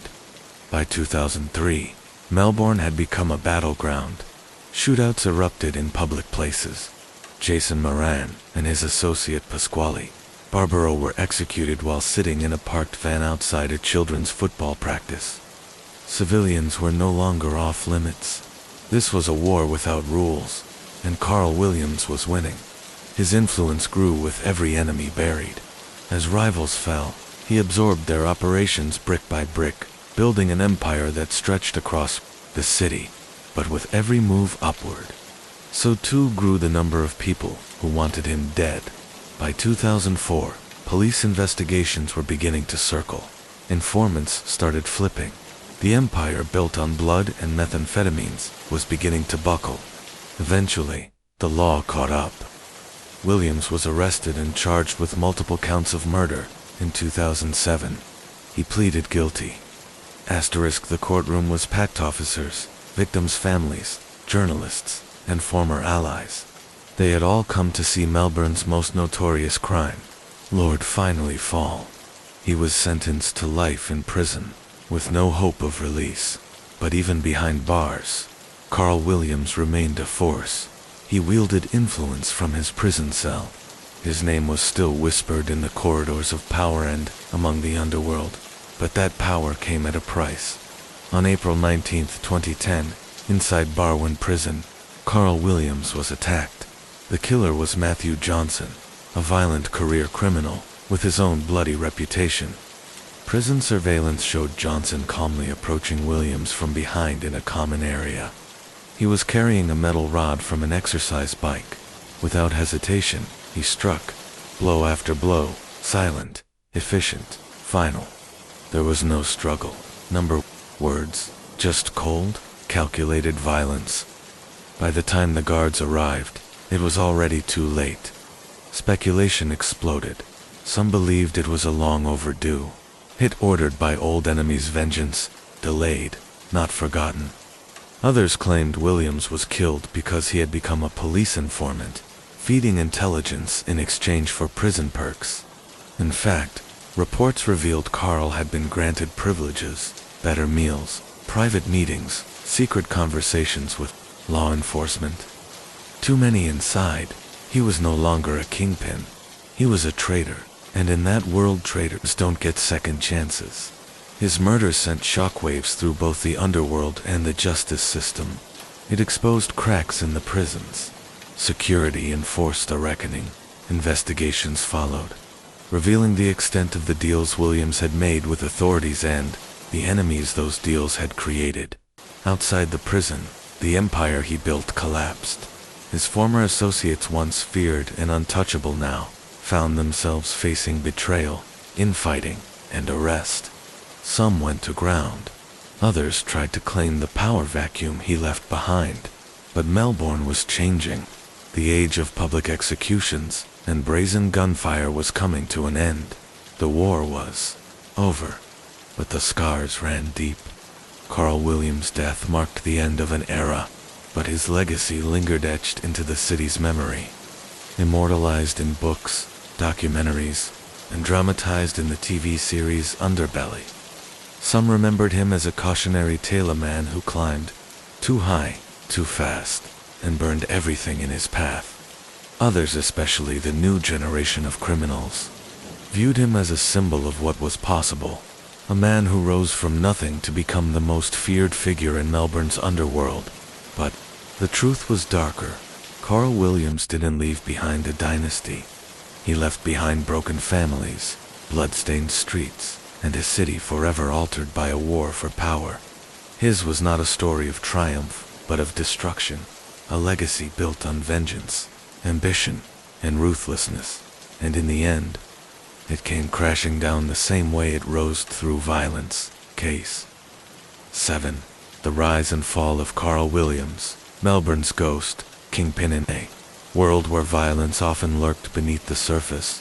The name Carl Williams came to define a bloody chapter in Australia's criminal history. Years after his murder behind bars, the story of Carl Williams no longer dominated headlines, but it never truly faded. His name remained etched into the dark legacy of Melbourne's underworld, a cautionary tale of ambition, betrayal, and the ultimate price of power in the dim back streets and shadowy corners of Melbourne, where new players plotted their rise. Williams' ghost still lingered, a whispered reminder that even the kings of crime are never truly untouchable. Melbourne had seen many criminals rise and fall, but Carl Williams was different. Even after his brutal murder in Barwon prison, the ripple effects of his reign continued to reshape the city's criminal landscape. His death had been swift, decisive, and utterly merciless, but it brought no closure. Instead, it left a dangerous void. Law enforcement ramped up operations, determined to dismantle what remained of Williams' empire. The hope was that with him gone, the gangland wars that soaked Melbourne's streets in blood during the early 2000s would finally come to an end. But power never simply disappears. It shifts, a dangerous vacuum without Carl Williams. The balance of power in the Melbourne underworld collapsed. His former allies, once united under his command, were suddenly leaderless. Some scrambled to distance themselves from his legacy, fearing police scrutiny. Others saw opportunity to climb higher, form new alliances, and settle long-standing scores. The vacuum he left behind wasn't just dangerous, it was combustible. Melbourne's criminal underworld had grown used to a single dominant figure. Without one, chaos crept back in. Matthew Johnson, the executioner, the man who ended Carl Williams' life, was Matthew Johnson, a violent and feared career criminal deeply entrenched in the prison underworld. His attack was brutal, a metal exercise bike part used as a weapon, striking Williams repeatedly in his cell. Officially, it was chalked up as a prison dispute, a spontaneous act of violence. But few believed it was that simple. Johnson was sentenced to life in prison for the killing, yet speculation ran rampant. Some believed he had acted on behalf of others, perhaps executing a hit ordered by those who had long wanted Williams silenced. Others saw it as opportunism, Johnson removing a man he deemed a weak link, a liability. The truth, as with much in the underworld, remained obscured. What was certain was that Johnson had sent a message on. That message echoed far beyond Barwon prison. No one, no matter how powerful, was safe. Betrayal behind bars as details of William's final months in prison emerged. A more disturbing picture began to form. Despite being incarcerated, Williams had lived in relative comfort, special privileges, secret meetings with law enforcement, and leaked information suggesting he was cooperating with authorities. That revelation may have sealed his fate. In the underworld, betrayal is the ultimate sin. To his former associates, Carl Williams wasn't just a liability, he was a man willing to talk, and in a world built on silence that made him a marked man. The rot within the system. Williams' murder sparked not only fear in the criminal world, but also a reckoning within the justice system. Investigations into Victoria's correctional facilities revealed deep corruption, bribed officers, smuggled contraband, preferential treatment, all part of a system that allowed high-profile criminals to operate with influence behind bars. The public was outraged. Sweeping reforms followed, but for many, it was too little, too late. The damage had already been done. The aftershock. Even in death, Carl Williams' legend persisted. Books were written, documentaries aired, television dramas glamorized his rise and fall. His name became synonymous with the chaos of Melbourne underworld, but for the families of his victims, there was nothing glamorous about his legacy. The gangland wars he helped ignite left behind shattered lives, grieving parents, orphaned children, and innocent people caught in the crossfire for police. His death was a paradox. On one hand, a major player was gone. On the other, his absence gave rise to fresh conflicts, shifting alliances, and new bloodthirsty contenders vying for dominance. The cycle hadn't ended. It had merely evolved. No happy endings. Carl Williams' story stands as a grim reminder of the reality of organized crime. There are no happy endings, no true winners, only temporary survivors. Those who claw their way to the top do so knowing their reign will be brief, their downfall inevitable. As long as power remains a prize worth killing for, Melbourne's underworld will never truly find peace. Years later, the streets still echo his name. The clubs where deals were made, the alleys where enemies vanished, and the prison where he met his end. Each location, now a chapter in a tale that refuses to be forgotten. To some, he was a cautionary tale. To others, a symbol of an era soaked in greed, violence, and betrayal. But to those who lived through the gangland wars, he was just another name, another man who thought himself untouchable, only to learn the truth too late. And in the darkest corners of the underworld, one truth remains. Power is never permanent, and death is always just one step away. Paying cash to a corrupt mechanic in a dimly lit back alley, Sun Lang vanished before dawn. By the time the city began to stir, he was already on a train heading south toward West Malaysia. He kept his head down, blending in with the backpackers, traders, and morning commuters. Every time the train slowed, every time he spotted a uniformed officer on the platform, his heart pounded. But no one was looking for him, at least, not yet. By the time he reached Penang, Sun had already devised a new plan. He had contacts in Indonesia, men who owed him favors and could help forge a new identity. But getting there wouldn't be simple. He knew Harun's men would soon realize he had slipped out of Thailand, and when they did, they'd spread out fast. Airports were too risky, border checkpoints too exposed. He needed an alternative route. Sun turned to the same underground network he'd relied on for years, fishermen and smugglers who knew the coastline better than the authorities ever could. He found one of them in a nameless bar near the docks. A man called Iqbal, known for moving everything from stolen relics to fugitives, dodging death sentences. Iqbal made it clear, "I don't do charity." Sun had nothing left to offer except information, the one thing he'd always relied on. He gave Iqbal the name of a corrupt police chief in Soraya 1, deeply entangled in arms deals. It was a dangerous trade, but it was enough. Iqbal agreed. Sun was put on a boat that same night. The journey was brutal. The sea was merciless. Every crashing wave felt like a reminder that death was never far behind. But Sun made it. He stepped onto Indonesian soil under a new name, carrying only the weight of his past. Still, he knew this wasn't the end. Harun's reach was long, and the blood on Sun's hands wasn't easily washed away. Jakarta offered anonymity, but not safety. A city of shadows, chaos, and people who asked no questions. Perfect for hiding. Terrible for resting. His first move? Disappear completely. Through old contacts, he found a man named Yusefa, master of false identities. You need a new passport, a new face, a new life, Yusef said, studying Sun like a sculptor examining flawed marble. That'll cost you. Sun expected that. He had no money, no leverage. But he had one last card to play. Theirs. A warehouse in Medan, Sun murmured. A syndicate there moves illegal weapons. The police don't know about it, but Harun's people do. Tip them off, and the place will burn.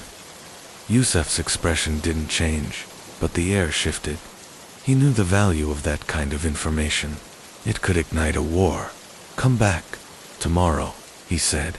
Your new life will be ready.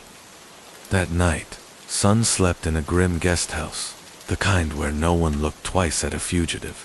He lay awake, staring at a flickering ceiling fan, the silence louder than any chase.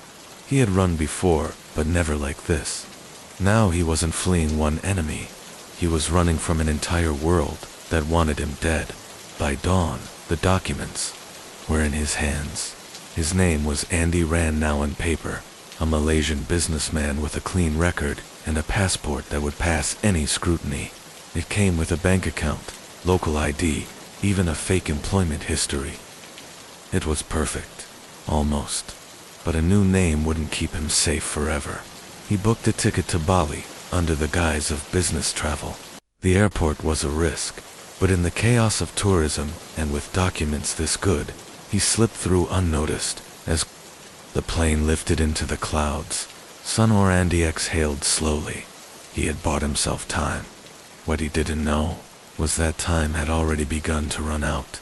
Someone had picked up his trail, a mistake, a face half recognized, a trace left behind, and the hunt had begun again. Sun Ling had always known escape was temporary. He had worn many names, crossed many borders, lived 100 lives. But in Bali, with the scent of the ocean in the air and tourists crowding the streets, he could feel that his past was catching up. He moved with caution, changing hotels often, never leaving a pattern. He met with fixers, listened for whispers, and studied his pursuers. The men hunting him weren't amateurs. They had time, they had reach, and they had orders not to fail. At night, he sat in the glow of his laptop, reading encrypted chatter. They were closer than he'd expected. Someone in Bali had seen him. One wrong move was all it took. He had until tomorrow. Then he would vanish again. If he failed, there would be no second chance. Case 9. In the late 1970s, a different kind of predator haunted America. One who didn't run from justice, he danced with it. He smiled on television, hid behind charm, and lured his victims not with threats, but with charisma. Rodney Alcala, later infamously known as the dating game. Killer was a man whose monstrous crimes were concealed beneath a mask of normalcy. Born Rodrigo Jacques Alcala Bucher on August 23, 1943, in San Antonio, Texas, his early life was marked by abandonment. When his father walked out, his mother moved the family to Los Angeles. Alcala joined the U.S. Army in 1960, but was discharged following a nervous breakdown. He was diagnosed with antisocial personality disorder, but that diagnosis didn't stop him. He went on to graduate from UCLA's School of Fine Arts, and later attended NYU under the false name John Berger. His descent into violence began in 1968. That year, an 8-year-old girl named Tali Shapiro was lured into Alcala's Hollywood apartment. A witness saw her being taken and called police. Officers arrived just in time. Tali was found alive, but barely. Alcala had already fled. It would be years before justice caught up to him, and by then, the trail of victims would stretch across the country. Case 9, Rodney Alcala, the dating game killer in the late 1970s. A string of disturbing crimes sent shockwaves across the United States. Committed by a man whose outward charm and intelligence concealed an inner monster, Rodney Alcala, later dubbed the dating game killer, lived a double life, leaving a trail of devastation in his wake. Born Rodrigo Jacques Alcala Bucher on August 23, 1943, in San Antonio, Texas, Alcala's early life was unstable. After his father abandoned the family, his mother moved them to Los Angeles. In 1960, Alcala joined the U.S. Army, but his military career ended prematurely when he suffered a nervous breakdown, diagnosed with antisocial personality disorder. Alcala was discharged. This diagnosis did nothing to stop his descent into darkness. Despite his growing instability, Alcala pursued higher education, graduating from UCLA's School of Fine Arts, and later enrolling at NYU, under the alias John Berger. It was under this false identity that Alcala secured a job as a counselor at a New Hampshire arts camp for tuna, chilling foreshadowing of his predatory behavior. His criminal trail began in earnest in 1968, when he lured 80-year-old Tali Shapiro into his Hollywood apartment. A passing motorist who witnessed the abduction notified police, who found the young girl alive, but brutally assaulted. Alcala fled before he could be arrested, vanishing across the country and assuming new identities. In 1971, he was finally recognized from a wanted poster and arrested. Extradited to California, he faced charges related to the Shapiro case, but, due to the family's hesitation to let their daughter testify, prosecutors were forced to accept a plea deal for a lesser charge. Alcala served a brief prison term before being released, and this time, he grew even more dangerous. Between 1977 and 1979, Alcala's spree escalated dramatically. Posing as a professional photographer, he lured young women and girls with promises of modeling opportunities, then subjected them to horrific abuse before murdering them. His victims ranged from age 12 to 28, with their remains found scattered across California and New York. His intelligence and affable demeanor helped him elude capture for years. A particularly disturbing moment came in 1978, when Alcala appeared as a contestant on the television show The Dating Game.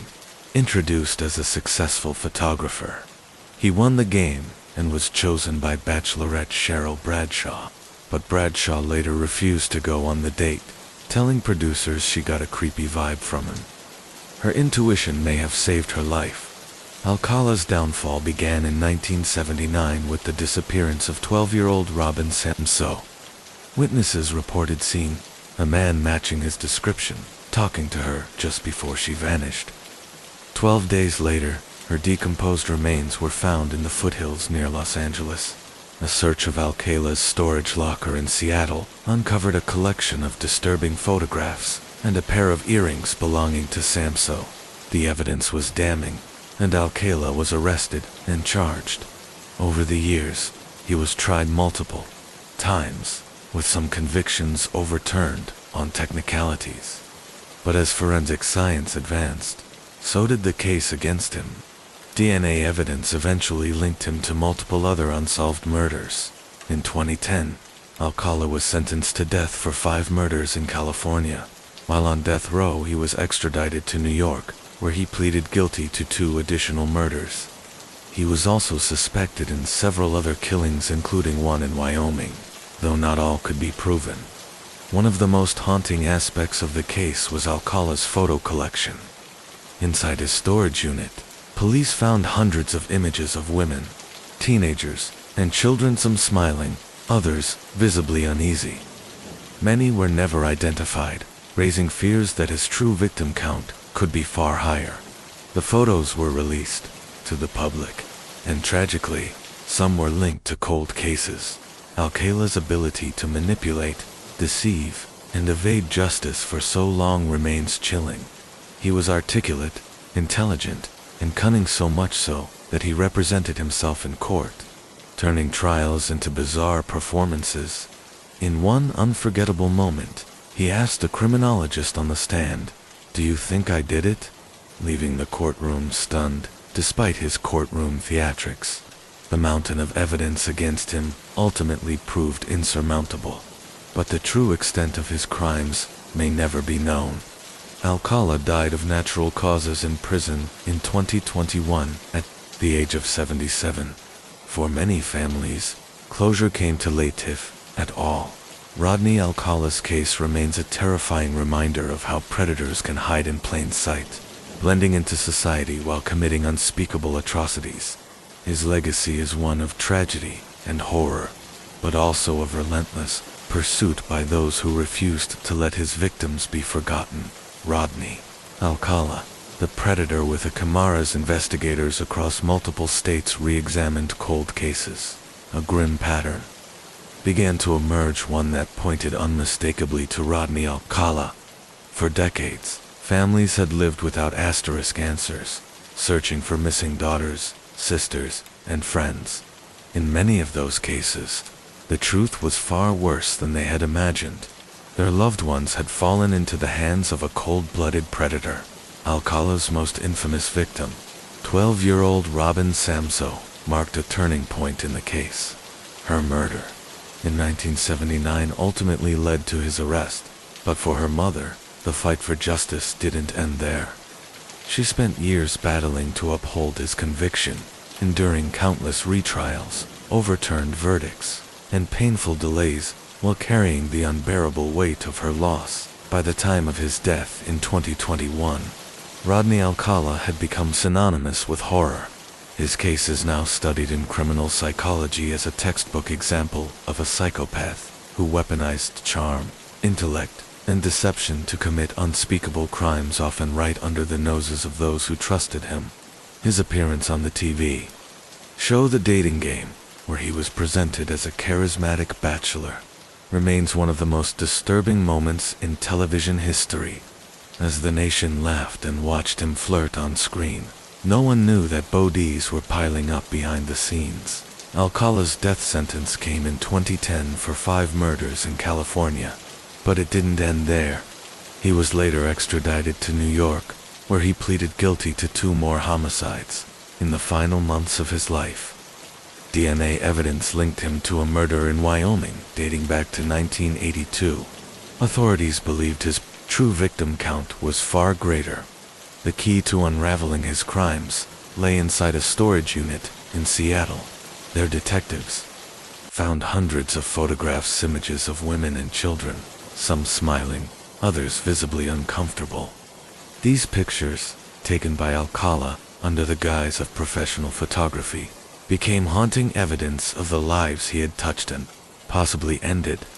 Many of the individuals in the photos remain unidentified to this day, their fates a chilling mystery.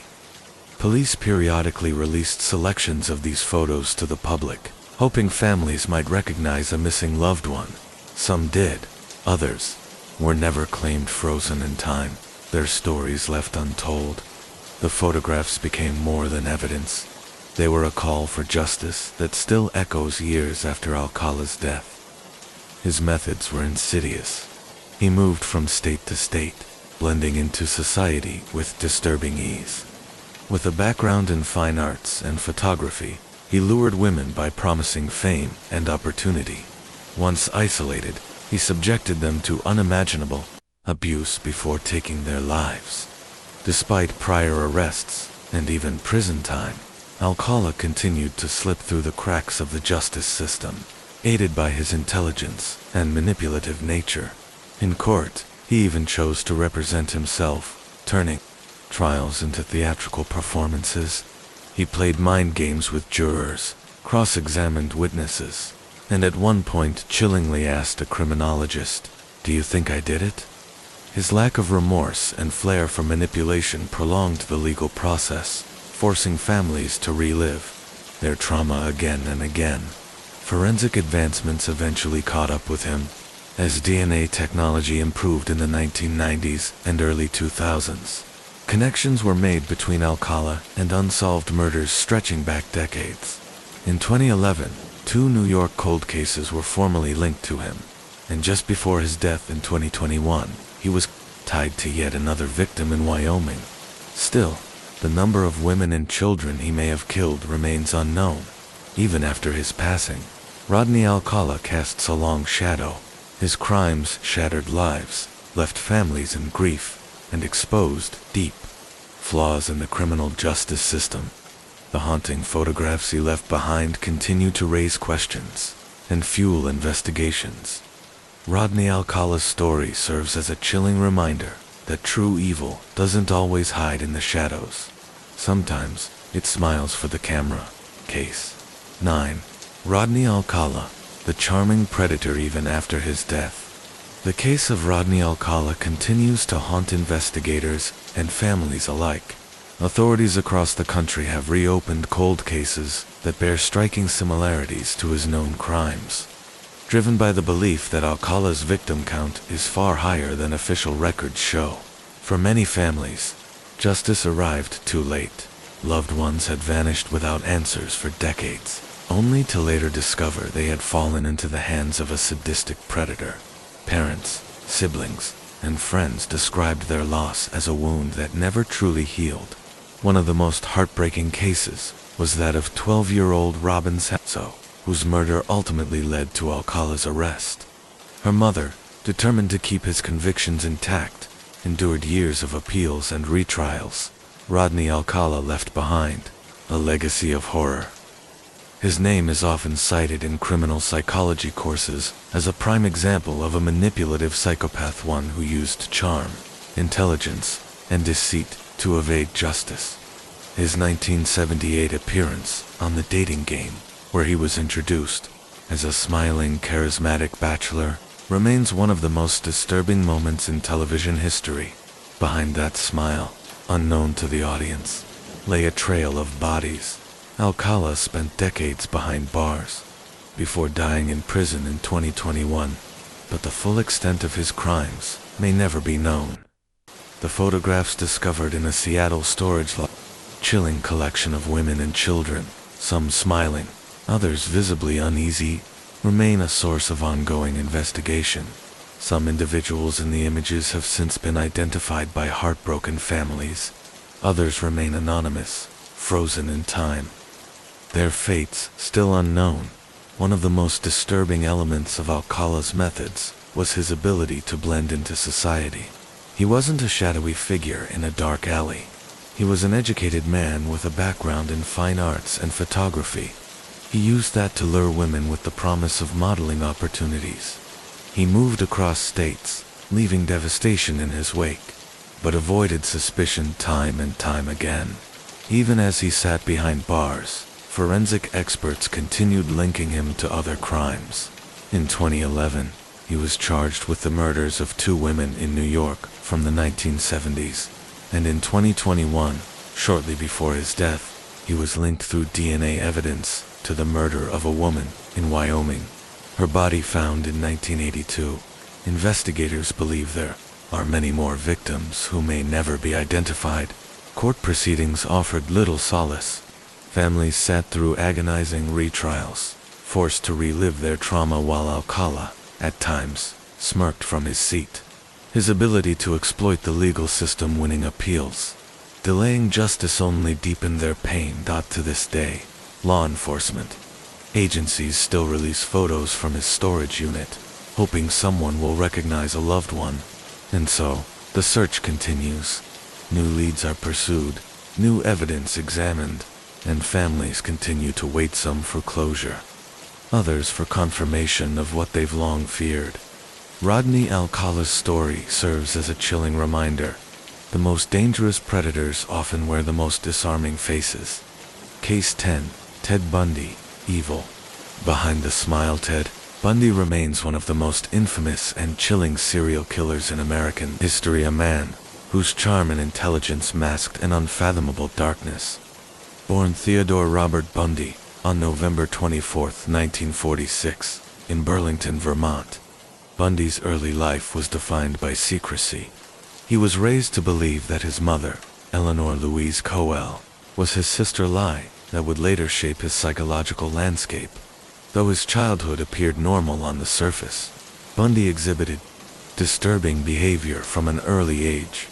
He was fascinated by violence and displayed a cold inability to emotionally connect with others. As he matured, he crafted a public persona of a charismatic, intelligent, and ambitious young man. He studied psychology at the University of Washington and later pursued law, blending seamlessly into social circles. But behind the polished facade was a calculating predator.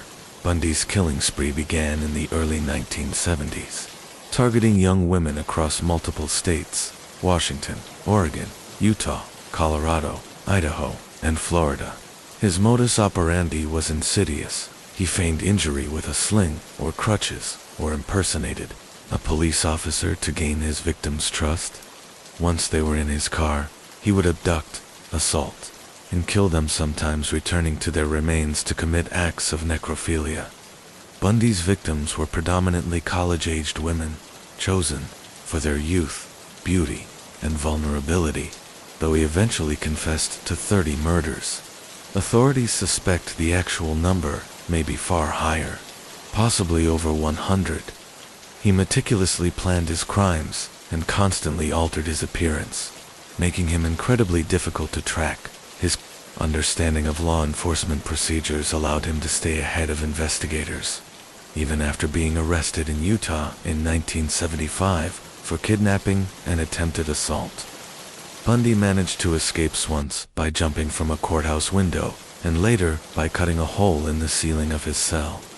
His final killing spree occurred during his escape in Florida.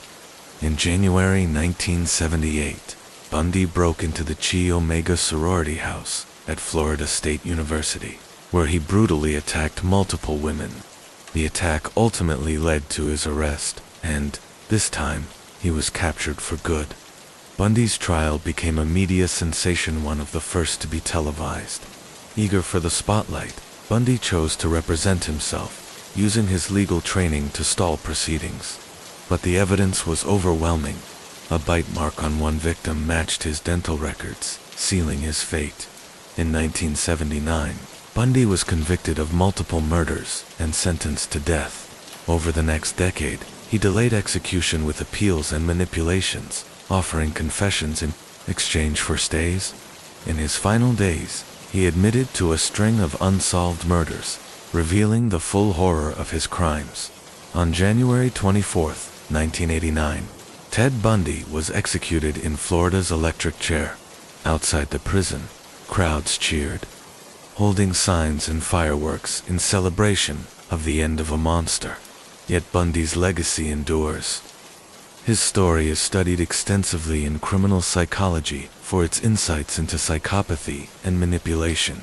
He remains a terrifying example of how evil can hide in plain sight behind a smile, a suit, and a smooth voice.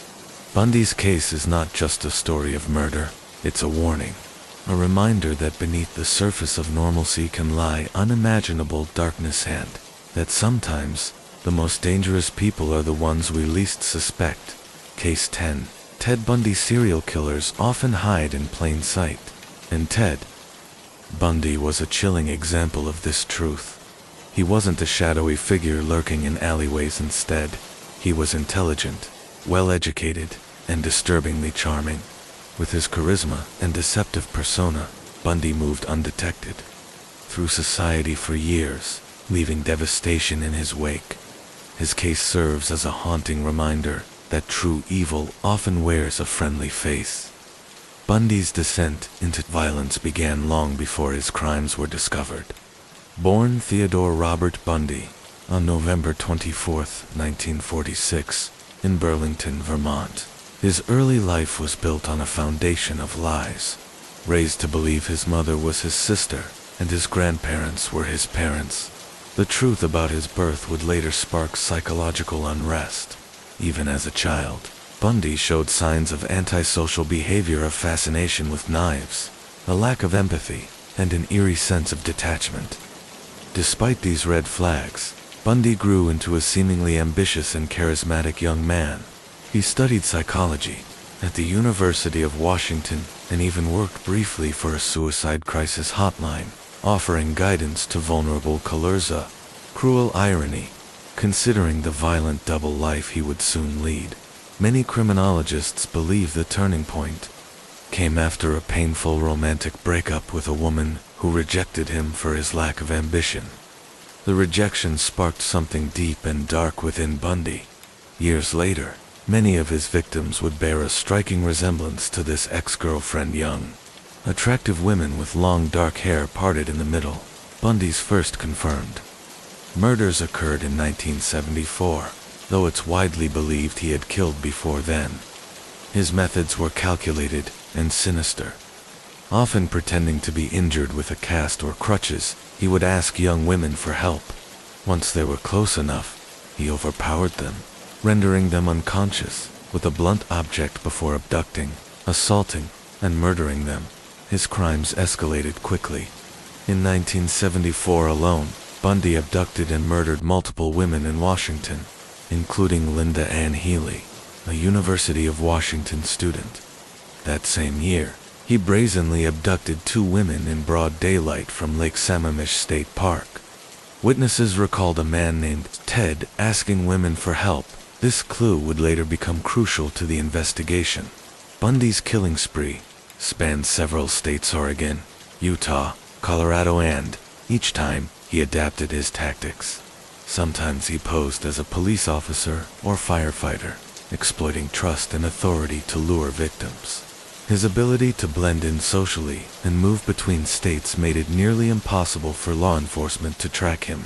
In August 1975, Bundy was finally arrested in Utah after a traffic stop led to the discovery of suspicious items in his car, including handcuffs, an ice pick, and a crowbar. He was charged with aggravated kidnapping but was not yet definitively linked to the murders. As investigations expanded, Bundy was connected to a series of disappearances across state lines. In 1977, he was transferred to Colorado to face trial.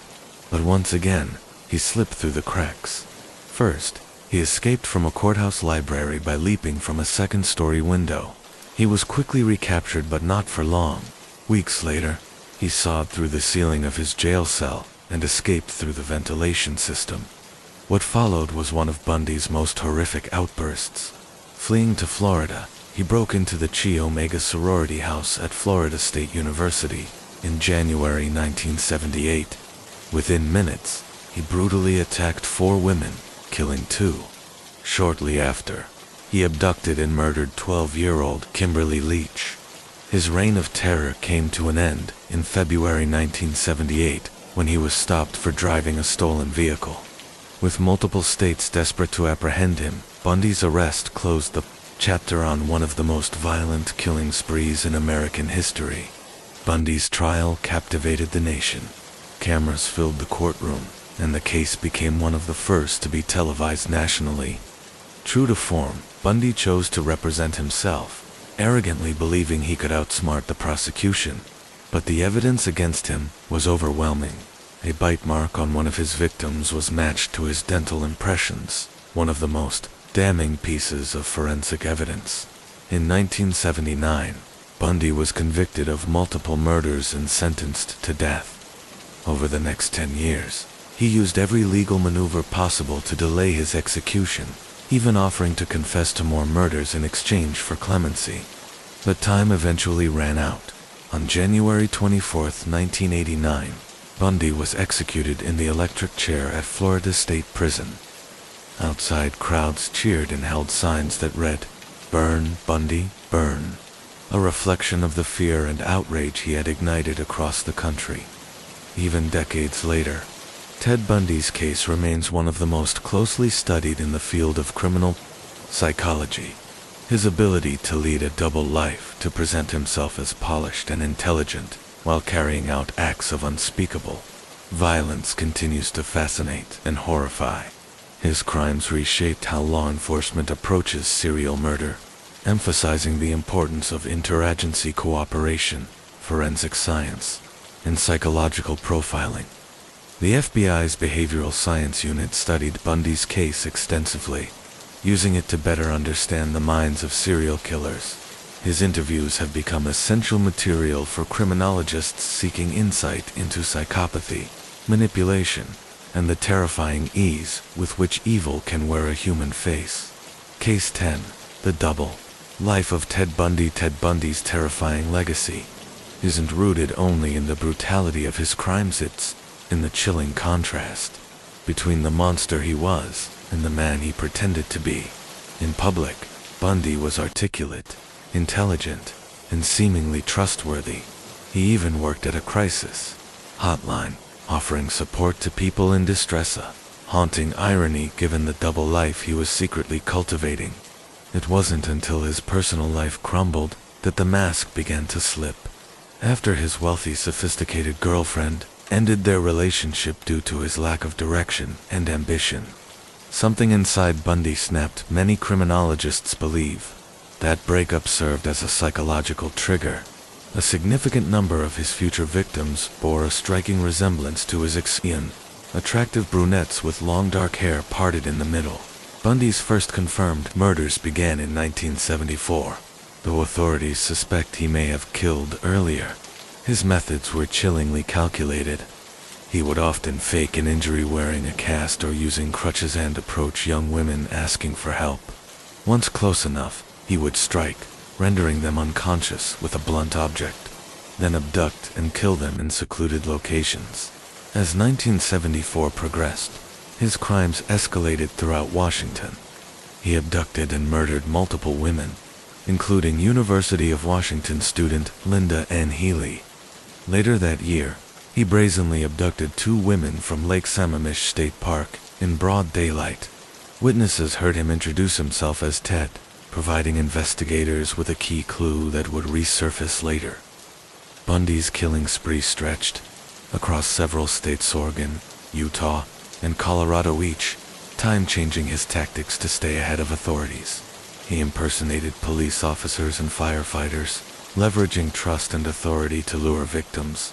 His ability to blend into any social environment made him nearly invisible to law enforcement. In August 1975, Bundy was finally arrested in Utah after a routine traffic stop. A search of his car revealed handcuffs, a crowbar, an ice pick, and other suspicious items. He was charged with aggravated kidnapping, but, at that point, investigators lacked enough evidence to tie him to the murders. That changed as multiple investigations began to converge. Eventually, Bundy was extradited to Colorado to stand trial, but in 1977, he escaped twice. First, by leaping from a courthouse library window, and later, in a far more daring act, by sawing a hole in his jail cell ceiling and crawling through the ventilation system. His second escape led to one of his most savage rampages. In January 1978, Bundy broke into the Chi Omega sorority house at Florida State University. Within minutes, he brutally attacked 4 women, killing 2 and severely injuring the others. Only days later, he abducted and murdered 12-year-old Kimberly Leach. Bundy's final arrest came in February 1978, when he was caught driving a stolen vehicle. By then, authorities across the country were in pursuit, and his capture marked the end of one of America's most horrific killing sprees. His trial was a media circus. Bundy, ever obsessed with control, chose to represent himself, believing he could outwit the prosecution. His confidence and charisma captivated some observers, but the evidence was overwhelming. The most damning piece came from a bite mark found on Lisa Levy, one of the Chi Omega victims, which matched Bundy's dental impressions. In 1979, Bundy was convicted and sentenced to death. Over the next 10 years, he tried to delay his execution through appeals and manipulative confessions, dangling the truth about other murders in exchange for more time. But in January 1989, time ran out. On January 24th, Ted Bundy was executed in the electric chair at Florida State Prison. Outside, crowds gathered, some holding signs that read, "Burn Bundy, burn." Despite his death, Bundy's influence lingers. He has become a disturbing case study in criminal psychology. His story changed how law enforcement handles serial murder investigations, emphasizing the need for interagency cooperation, forensic advancements, and psychological profiling.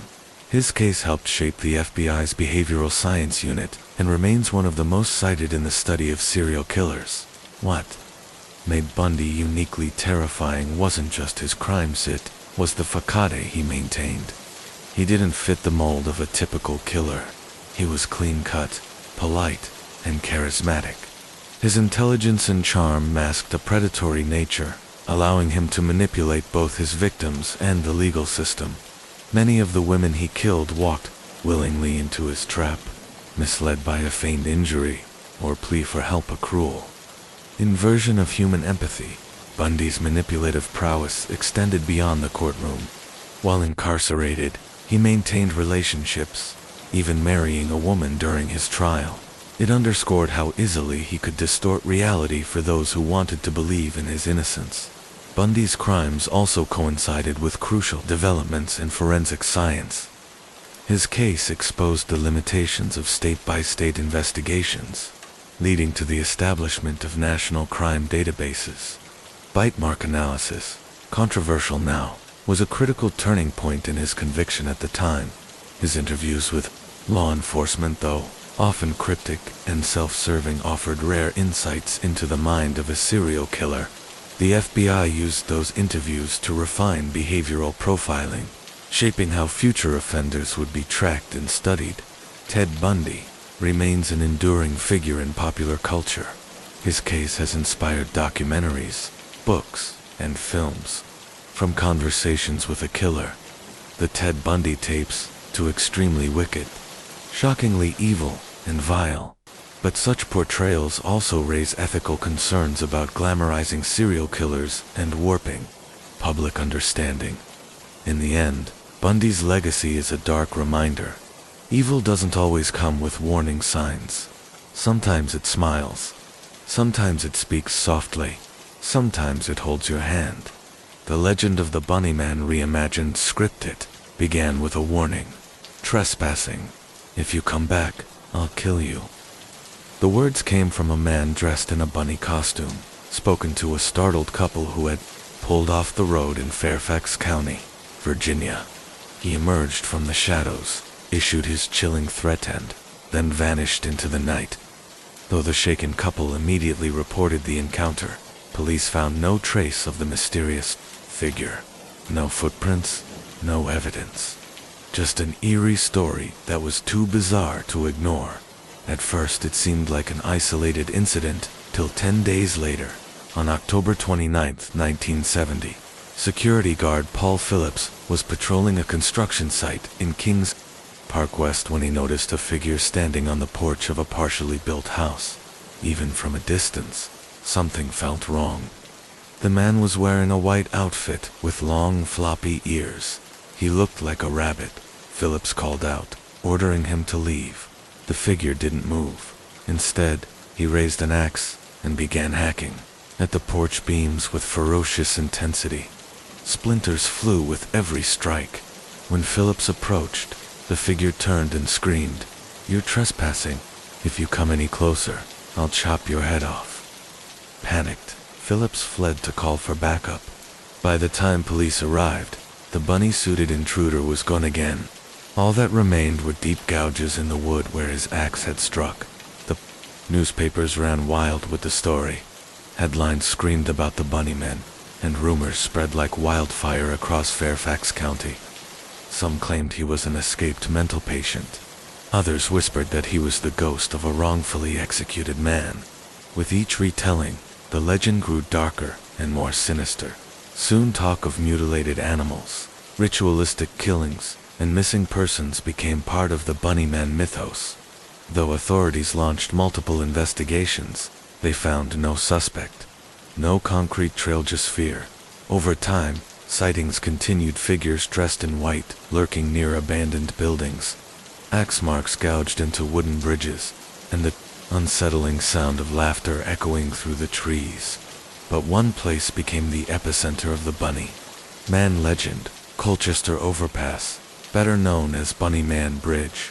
Located in the quiet town of Clifton, Virginia, this isolated railway bridge has become synonymous with the supernatural.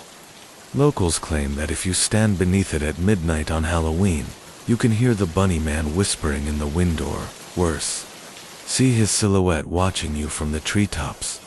Skeptics dismiss the legend as nothing more than a ghost story, born from a strange real-life encounter and fueled by decades of fear and embellishment.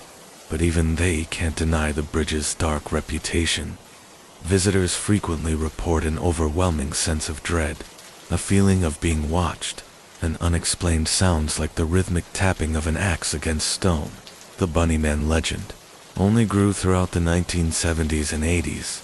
Teenagers dared each other to visit the bridge on Halloween night. Some swore they saw shadowy figures in the trees. Others claimed to hear whispers and low guttural breathing just behind them. In 1987, a group of high school students ventured into the woods near the bridge to disprove the myth once and for all. Armed with flashlights and bravado, they mocked the idea of an axe-wielding madman in a rabbit suit. But as the night wore on, their laughter faded. The woods grew quiet, oppressively quiet. Then, the sounds began first, a rustling in the underbrush, then the unmistakable snap of a branch. At first, they thought it was an animal, until they heard it. Slow, ragged breathing, deliberate, inhuman, Eric. One of the students pointed his flashlight toward the noise only for it to flicker and die. Panic took hold. The group fled, crashing through the forest in terror. No matter how fast they ran, the breathing seemed to follow. When they finally reached their cars, gasping and terrified, they didn't look back, and they weren't the last in the years that followed. Others came forward with their own chilling encounters. A man walking his dog who saw a figure crouched beneath the bridge, its ears casting jagged shadows in the moonlight.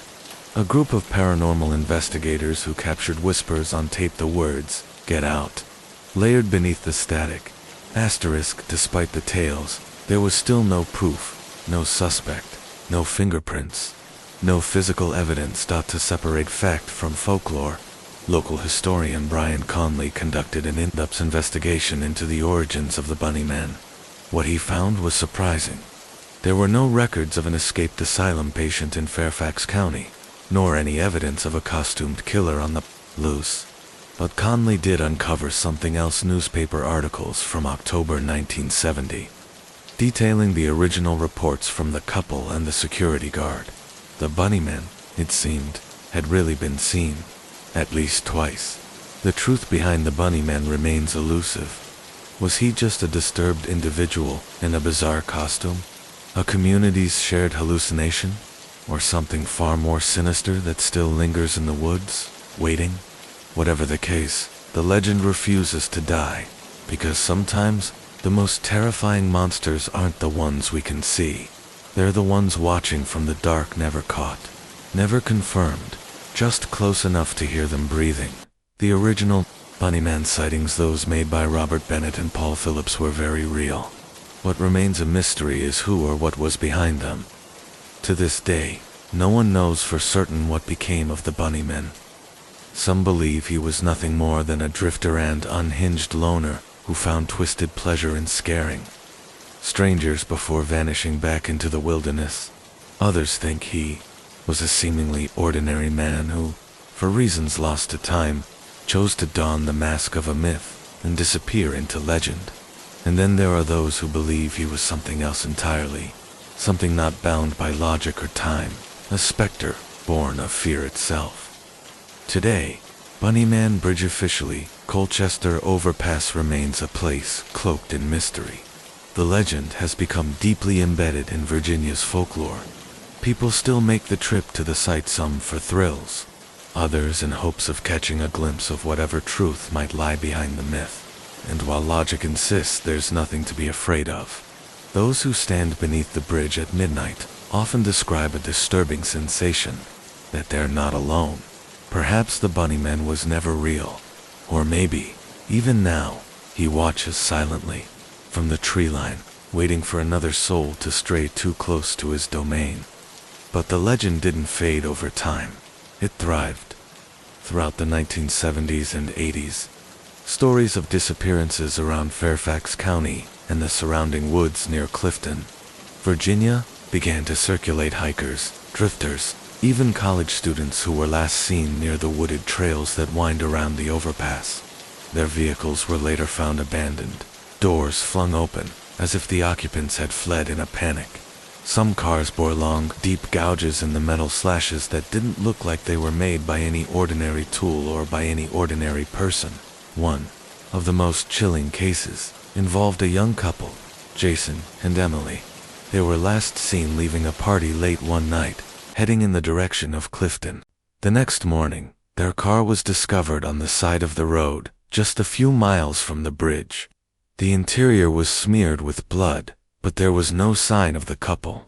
Only a scrap of torn white fabric, resembling rabbit fur, found in the back seat.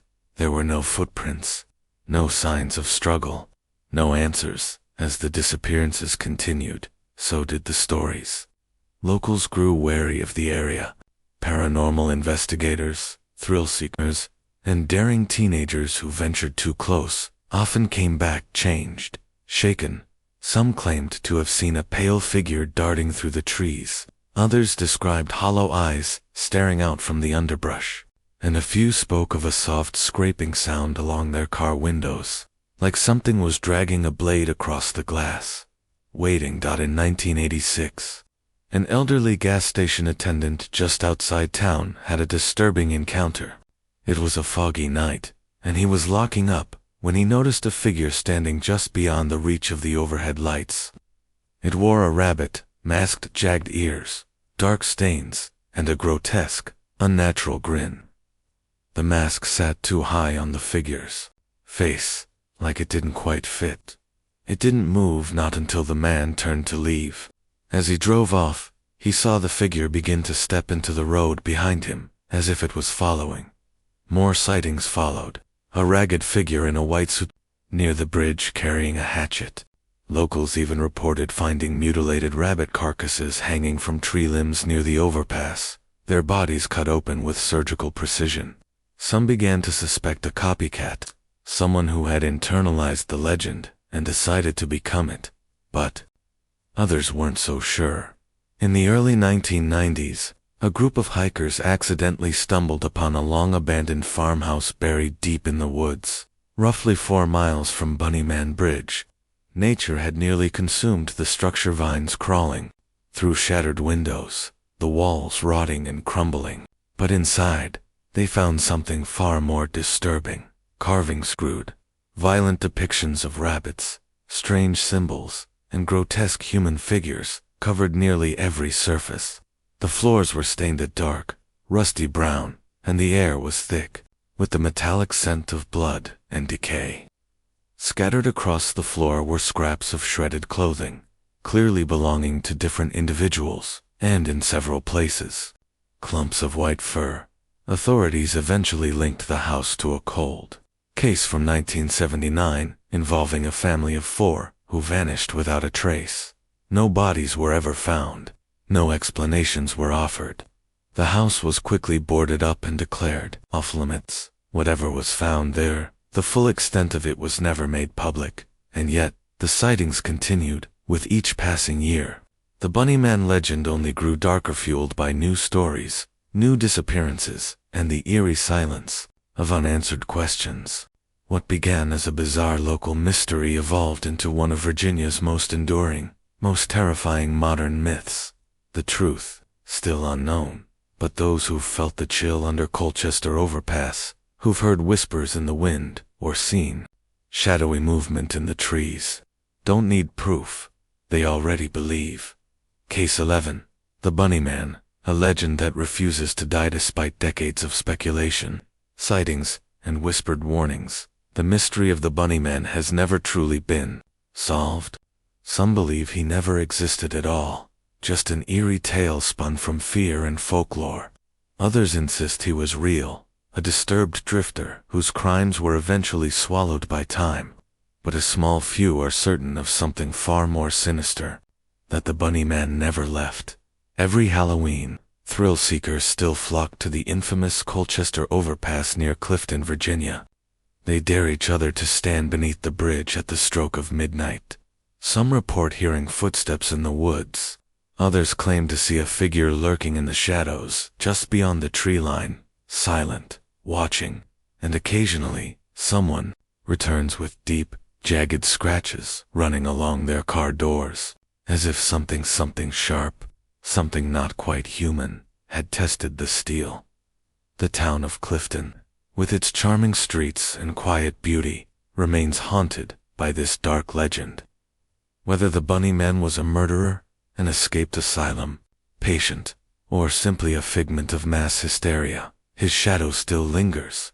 It's woven into the very soul of the town, and for those who still seek him out, one warning echoes across generations. If you hear scratching at your window, don't look, don't open your door, and whatever you do, don't follow the White Rabbit.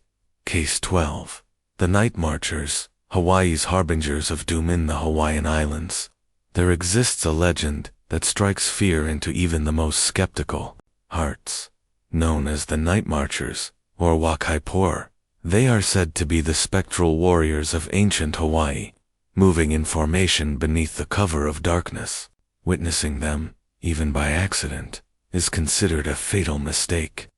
According to local tradition, the only way to survive is to lie flat, face down, in absolute submission, a sign of reverence for these ghostly protectors of sacred land. One of the most chilling modern accounts of the Night Marchers occurred in 2012. In Waipio Valley, a place steeped in ancestral energy and ancient battle sites.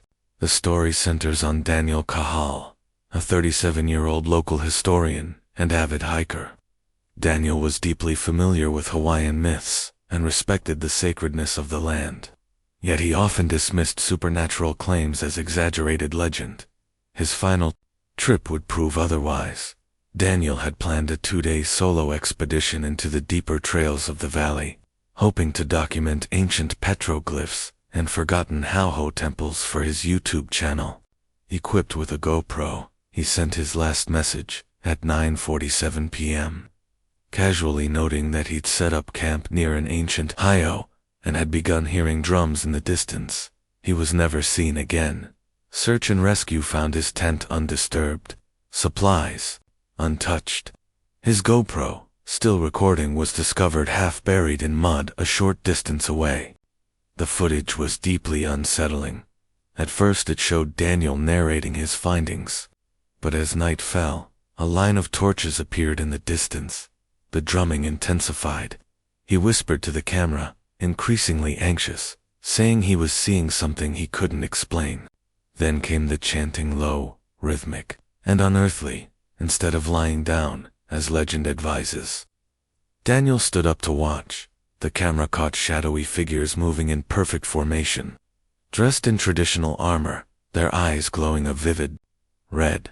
Their footsteps made no sound, yet their presence was overwhelming. Moments later, the camera fell, capturing only angled glimpses of movement, before everything went silent. There was no trace of Daniel, no sign of a fall, no tracks leading away, just ... nothing ... Hawaiian elders weren't surprised. They believed Daniel had violated the ancient protocol, that by watching the Night Marchers, he had sealed his fate. Some say he was taken to the spirit world, lost forever. To this day, hikers in Waipio Valley report strange phenomena, whispers near the old heiau, fleeting glimpses of a lone man at the valley's edge, a figure who vanishes when approached. Daniel's story is more than a disappearance. It is a stark reminder. In some places, legend and reality are not so easily separated, and some doors, once opened, cannot be closed. The disappearance of Daniel Kahali and the Night Marchers of Waipio Valley Hawaiian legends are deeply interwoven with the land, and whether one believes in the supernatural or not, the disappearance of Daniel Kahali remains one of the most haunting mysteries to come out of the island. Chilling reminder that some stories might be more than just myth. Daniel's case sent shockwaves through the local community. Rescue teams scoured Waipio Valley for weeks, deploying helicopters, K9 units, and thermal imaging equipment, but not a single trace of him was ever found. His family, devastated and desperate, refused to believe he had simply vanished. Some speculated that he had fallen victim to the treacherous cliffs or been swept away by the valley's unpredictable rivers, but those familiar with Hawaiian spirituality believed otherwise. They were convinced Daniel had encountered the night marchers and paid the ultimate price. Local Kupuna respected elders with deep ancestral knowledge of Waipio Valley search parties to stop looking. They warned that the night marchers don't leave physical remains. Those who witness their sacred procession and fail to show proper reverence are taken not killed, but absorbed into the spirit world, never to return. Initially skeptical, some of the rescuers began to experience strange phenomena during their search. Equipment batteries drained inexplicably, GPS units failed without cause, and at night, eerie rhythmic drumming echoed faintly through the valley. Then, 3 days after the search was officially called off, a violent thunderstorm struck the Big Island. Torrential rain caused landslides throughout Waipio, and the Hiatha sacred temple where Daniel had camped was partially buried in mud and debris. Lightning repeatedly struck the valley floor, an unusual and unsettling event, even in Hawaii's stormy climate. To many, it felt like nature itself, for something far older was erasing the last traces of what had occurred. But Daniel's story refused to fade. In the months that followed, hikers and locals reported increasingly strange experiences. Some claimed to see a lone figure standing silently at the edge of the valley at sunset, always vanishing before anyone could get close. Others spoke of disembodied whispers and the sound of distant drums that grew louder near the area where Daniel was last seen. One particularly chilling account came from a group of tourists guided through the valley. As they approached a lookout point, one of them froze, staring wide-eyed into the distance. When asked what she saw, she described a line of shadowy figures carrying torches, marching in perfect unison across the valley floor. The guide, realizing what was happening, urgently told everyone to kneel and avert their eyes. The tourist tried to take a photo, but her camera malfunctioned and every image on her SD card was mysteriously wiped. The group left in shaken silence. None of them ever spoke of what they saw again. Back on the mainland, Daniel's recovered GoPro footage was sent for forensic analysis. What experts found only deepened the mystery. The last 2 minutes of the video featured bizarre audio interference. A low, rumbling hum, interwoven with what sounded like traditional Hawaiian drumming. But most disturbing was a deep, guttural voice that emerged near the end. Linguists identified it as an ancient Hawaiian war chant, one used exclusively by Ali warriors in preparation for battle. Then, in the final 30 seconds, Daniel's voice vanishes completely. The camera continues to record, capturing the sounds of someone running, heavy breathing but no footsteps. The last image is of a large, indistinct shadow looming over the lens. The recording cuts off abruptly, as if the device had been forcibly shut down. The GoPro itself was sent to a research lab for further analysis, but it vanished during transit. Authorities blamed a simple shipping error. Others believed the camera was never meant to leave the island. Several months later, Daniel's family received an anonymous letter postmarked from Hilo. It contained only a few cryptic lines written in ancient Hawaiian script, an archaic form not commonly used for generations. When translated, the message read, "The path was not yours to walk. The warriors have reclaimed what was theirs. Do not seek what is lost." The sender was never identified. The handwriting didn't match any known individual. To this day, an Hawaiian cultural practitioners cite Daniel's disappearance as a stark reminder that sacred sites are not playgrounds for outsiders or thrill seekers. These places are still watched over, they say, by the spirits of the old gods and warriors beings, who demand respect, and will not tolerate disrespect. The night marchers are real, one elder said in an interview. And those who forget their place learn the hard way. Waipio Valley remains a breathtaking landscape of natural beauty and deep ancient power. But it's also a place where legend and reality seem to blur.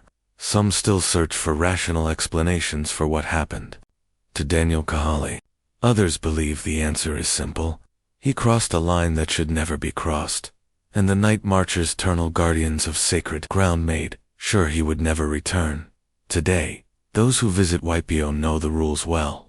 Never stay past sunset. Never whistle in the dark.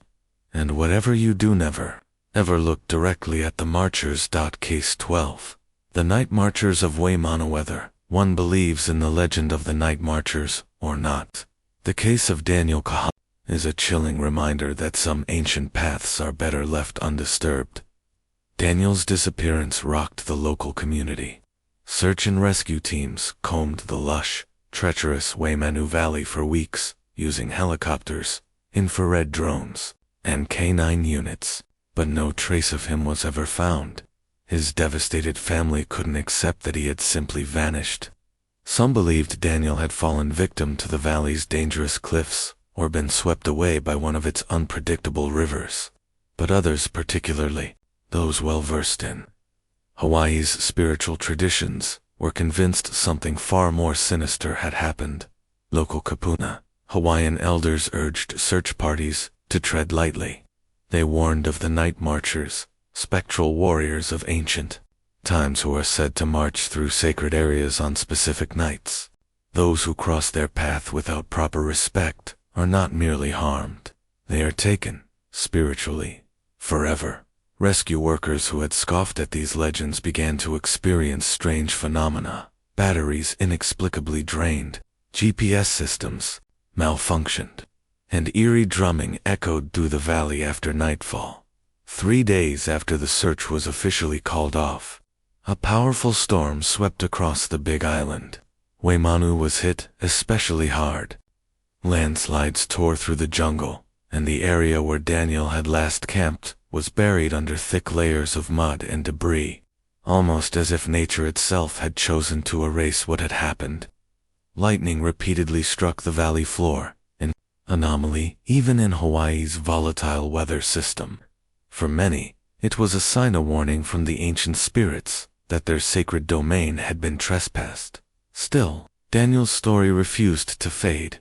In the months that followed, hikers and locals began reporting unexplained sightings. A lone figure standing at the valley's edge at sunset, vanishing before anyone could approach. Whispers carried by the wind. Faint drumming that grew louder the closer one got to Daniel's last known location.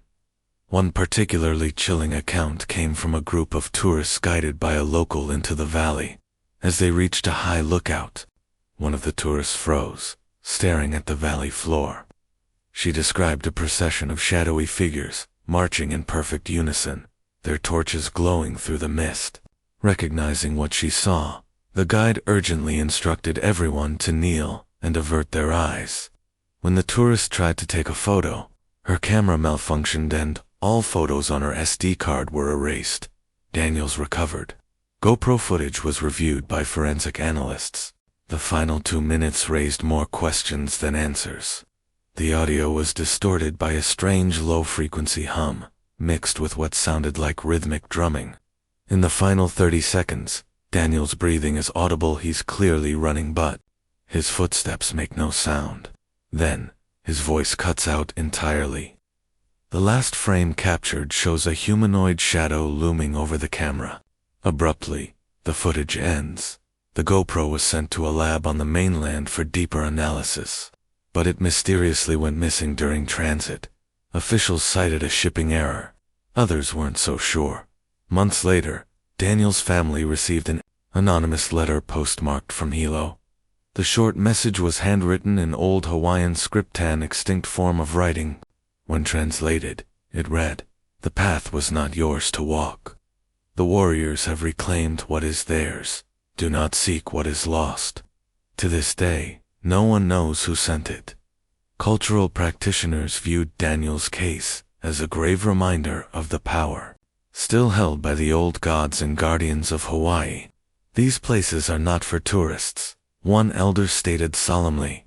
The night marchers are real, and those who forget their place pay the price. Visitors now walk carefully through Waimanu Valley. They avoid staying past sunset. They do not whistle after dark. And they never ever look directly at the marching spirits if they appear. Because the spirits of the past do not forget, and they do not forgive. Daniel Kahali became more than a missing person. He became a legend, cautionary tale, whispered by locals, and feared by those who dare to enter the sacred places without respect. In the years that followed, Waimanu attracted thrill seekers and investigators from across the world. One film crew, led by a skeptic named James Holloway, camped near the ancient Hiotha, same location where Daniel was last seen. For 4 days, they encountered nothing unusual. But on the 5th night, everything changed. At midnight, their wall erupted in static. The temperature dropped sharply. Deep drums echoed across the valley. One camerawoman later described the feeling of an invisible pressure pushing against her chest. Then, all their cameras went dark. When they reviewed their footage the next day, the final frames showed faint, shifting outlines, warriors in formation, their red eyes glowing through the mist. Holloway, once a staunch debunker, never spoke publicly of the incident again. He abandoned the project and vowed never to return to Hawaii.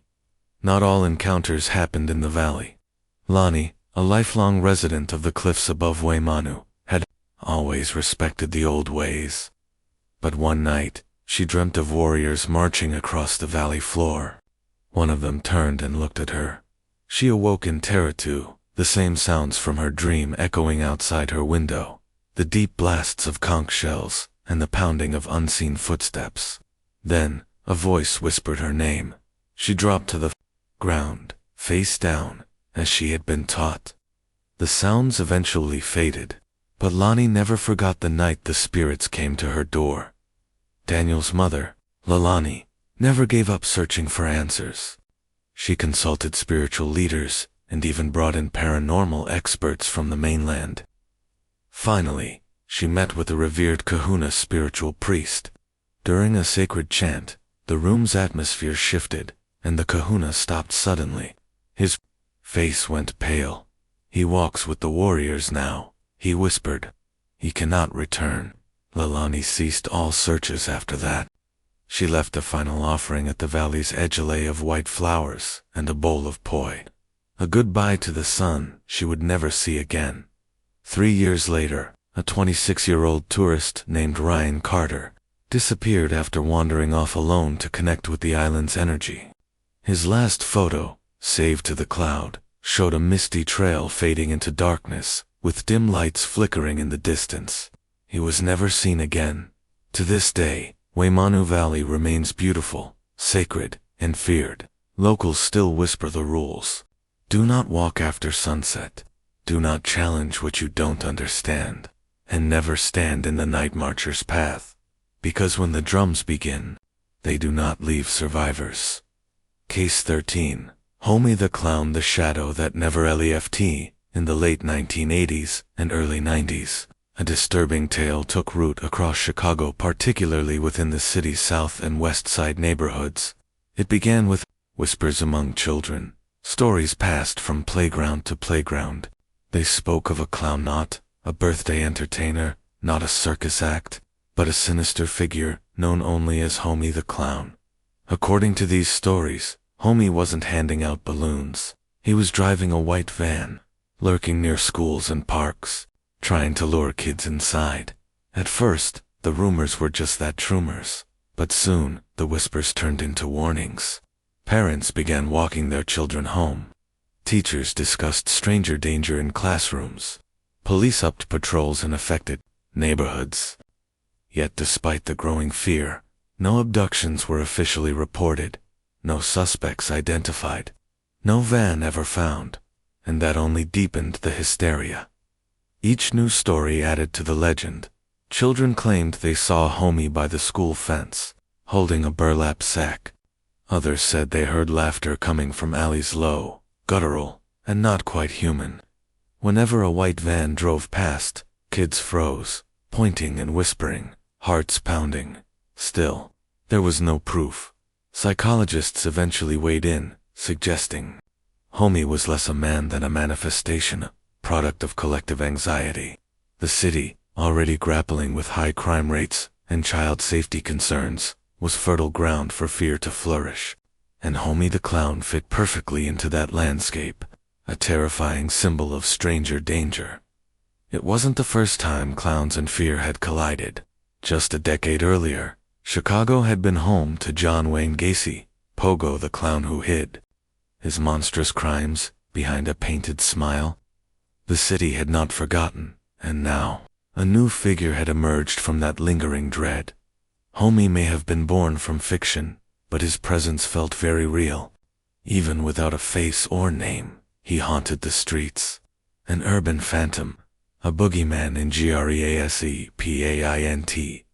By the mid-1990s, the panic began to fade. No evidence ever surfaced. No victims came forward. The figure of Homie slipped back into legend, captured, never confirmed. But the story didn't die. Today, adults who were children back then still recall the warnings. They tell their own kids to watch for the van. Don't talk to strangers.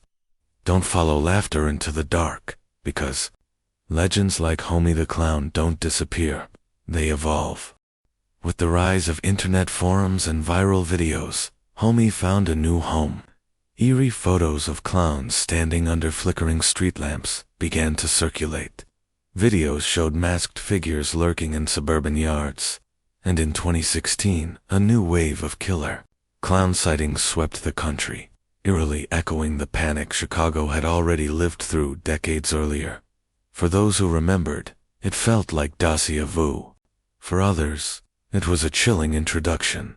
Urban legends like Homie endure, not because they're true in a literal sense, but because they speak to deeper fears. The fear of losing a child, the fear of the unknown, the fear that danger can smile at you from across the street, and perhaps the most unsettling thought of all, that maybe, somewhere beneath all the fiction, something real once happened, something never reported, never caught, just enough to birth a legend. So today, when someone in Chicago mentions Homie the Clown, it's not just about a man in a white van. It's about the fear that once gripped a city, the memory of monsters that wore a smile, and the quiet lesson that sometimes the most terrifying threats don't need proof to be believed.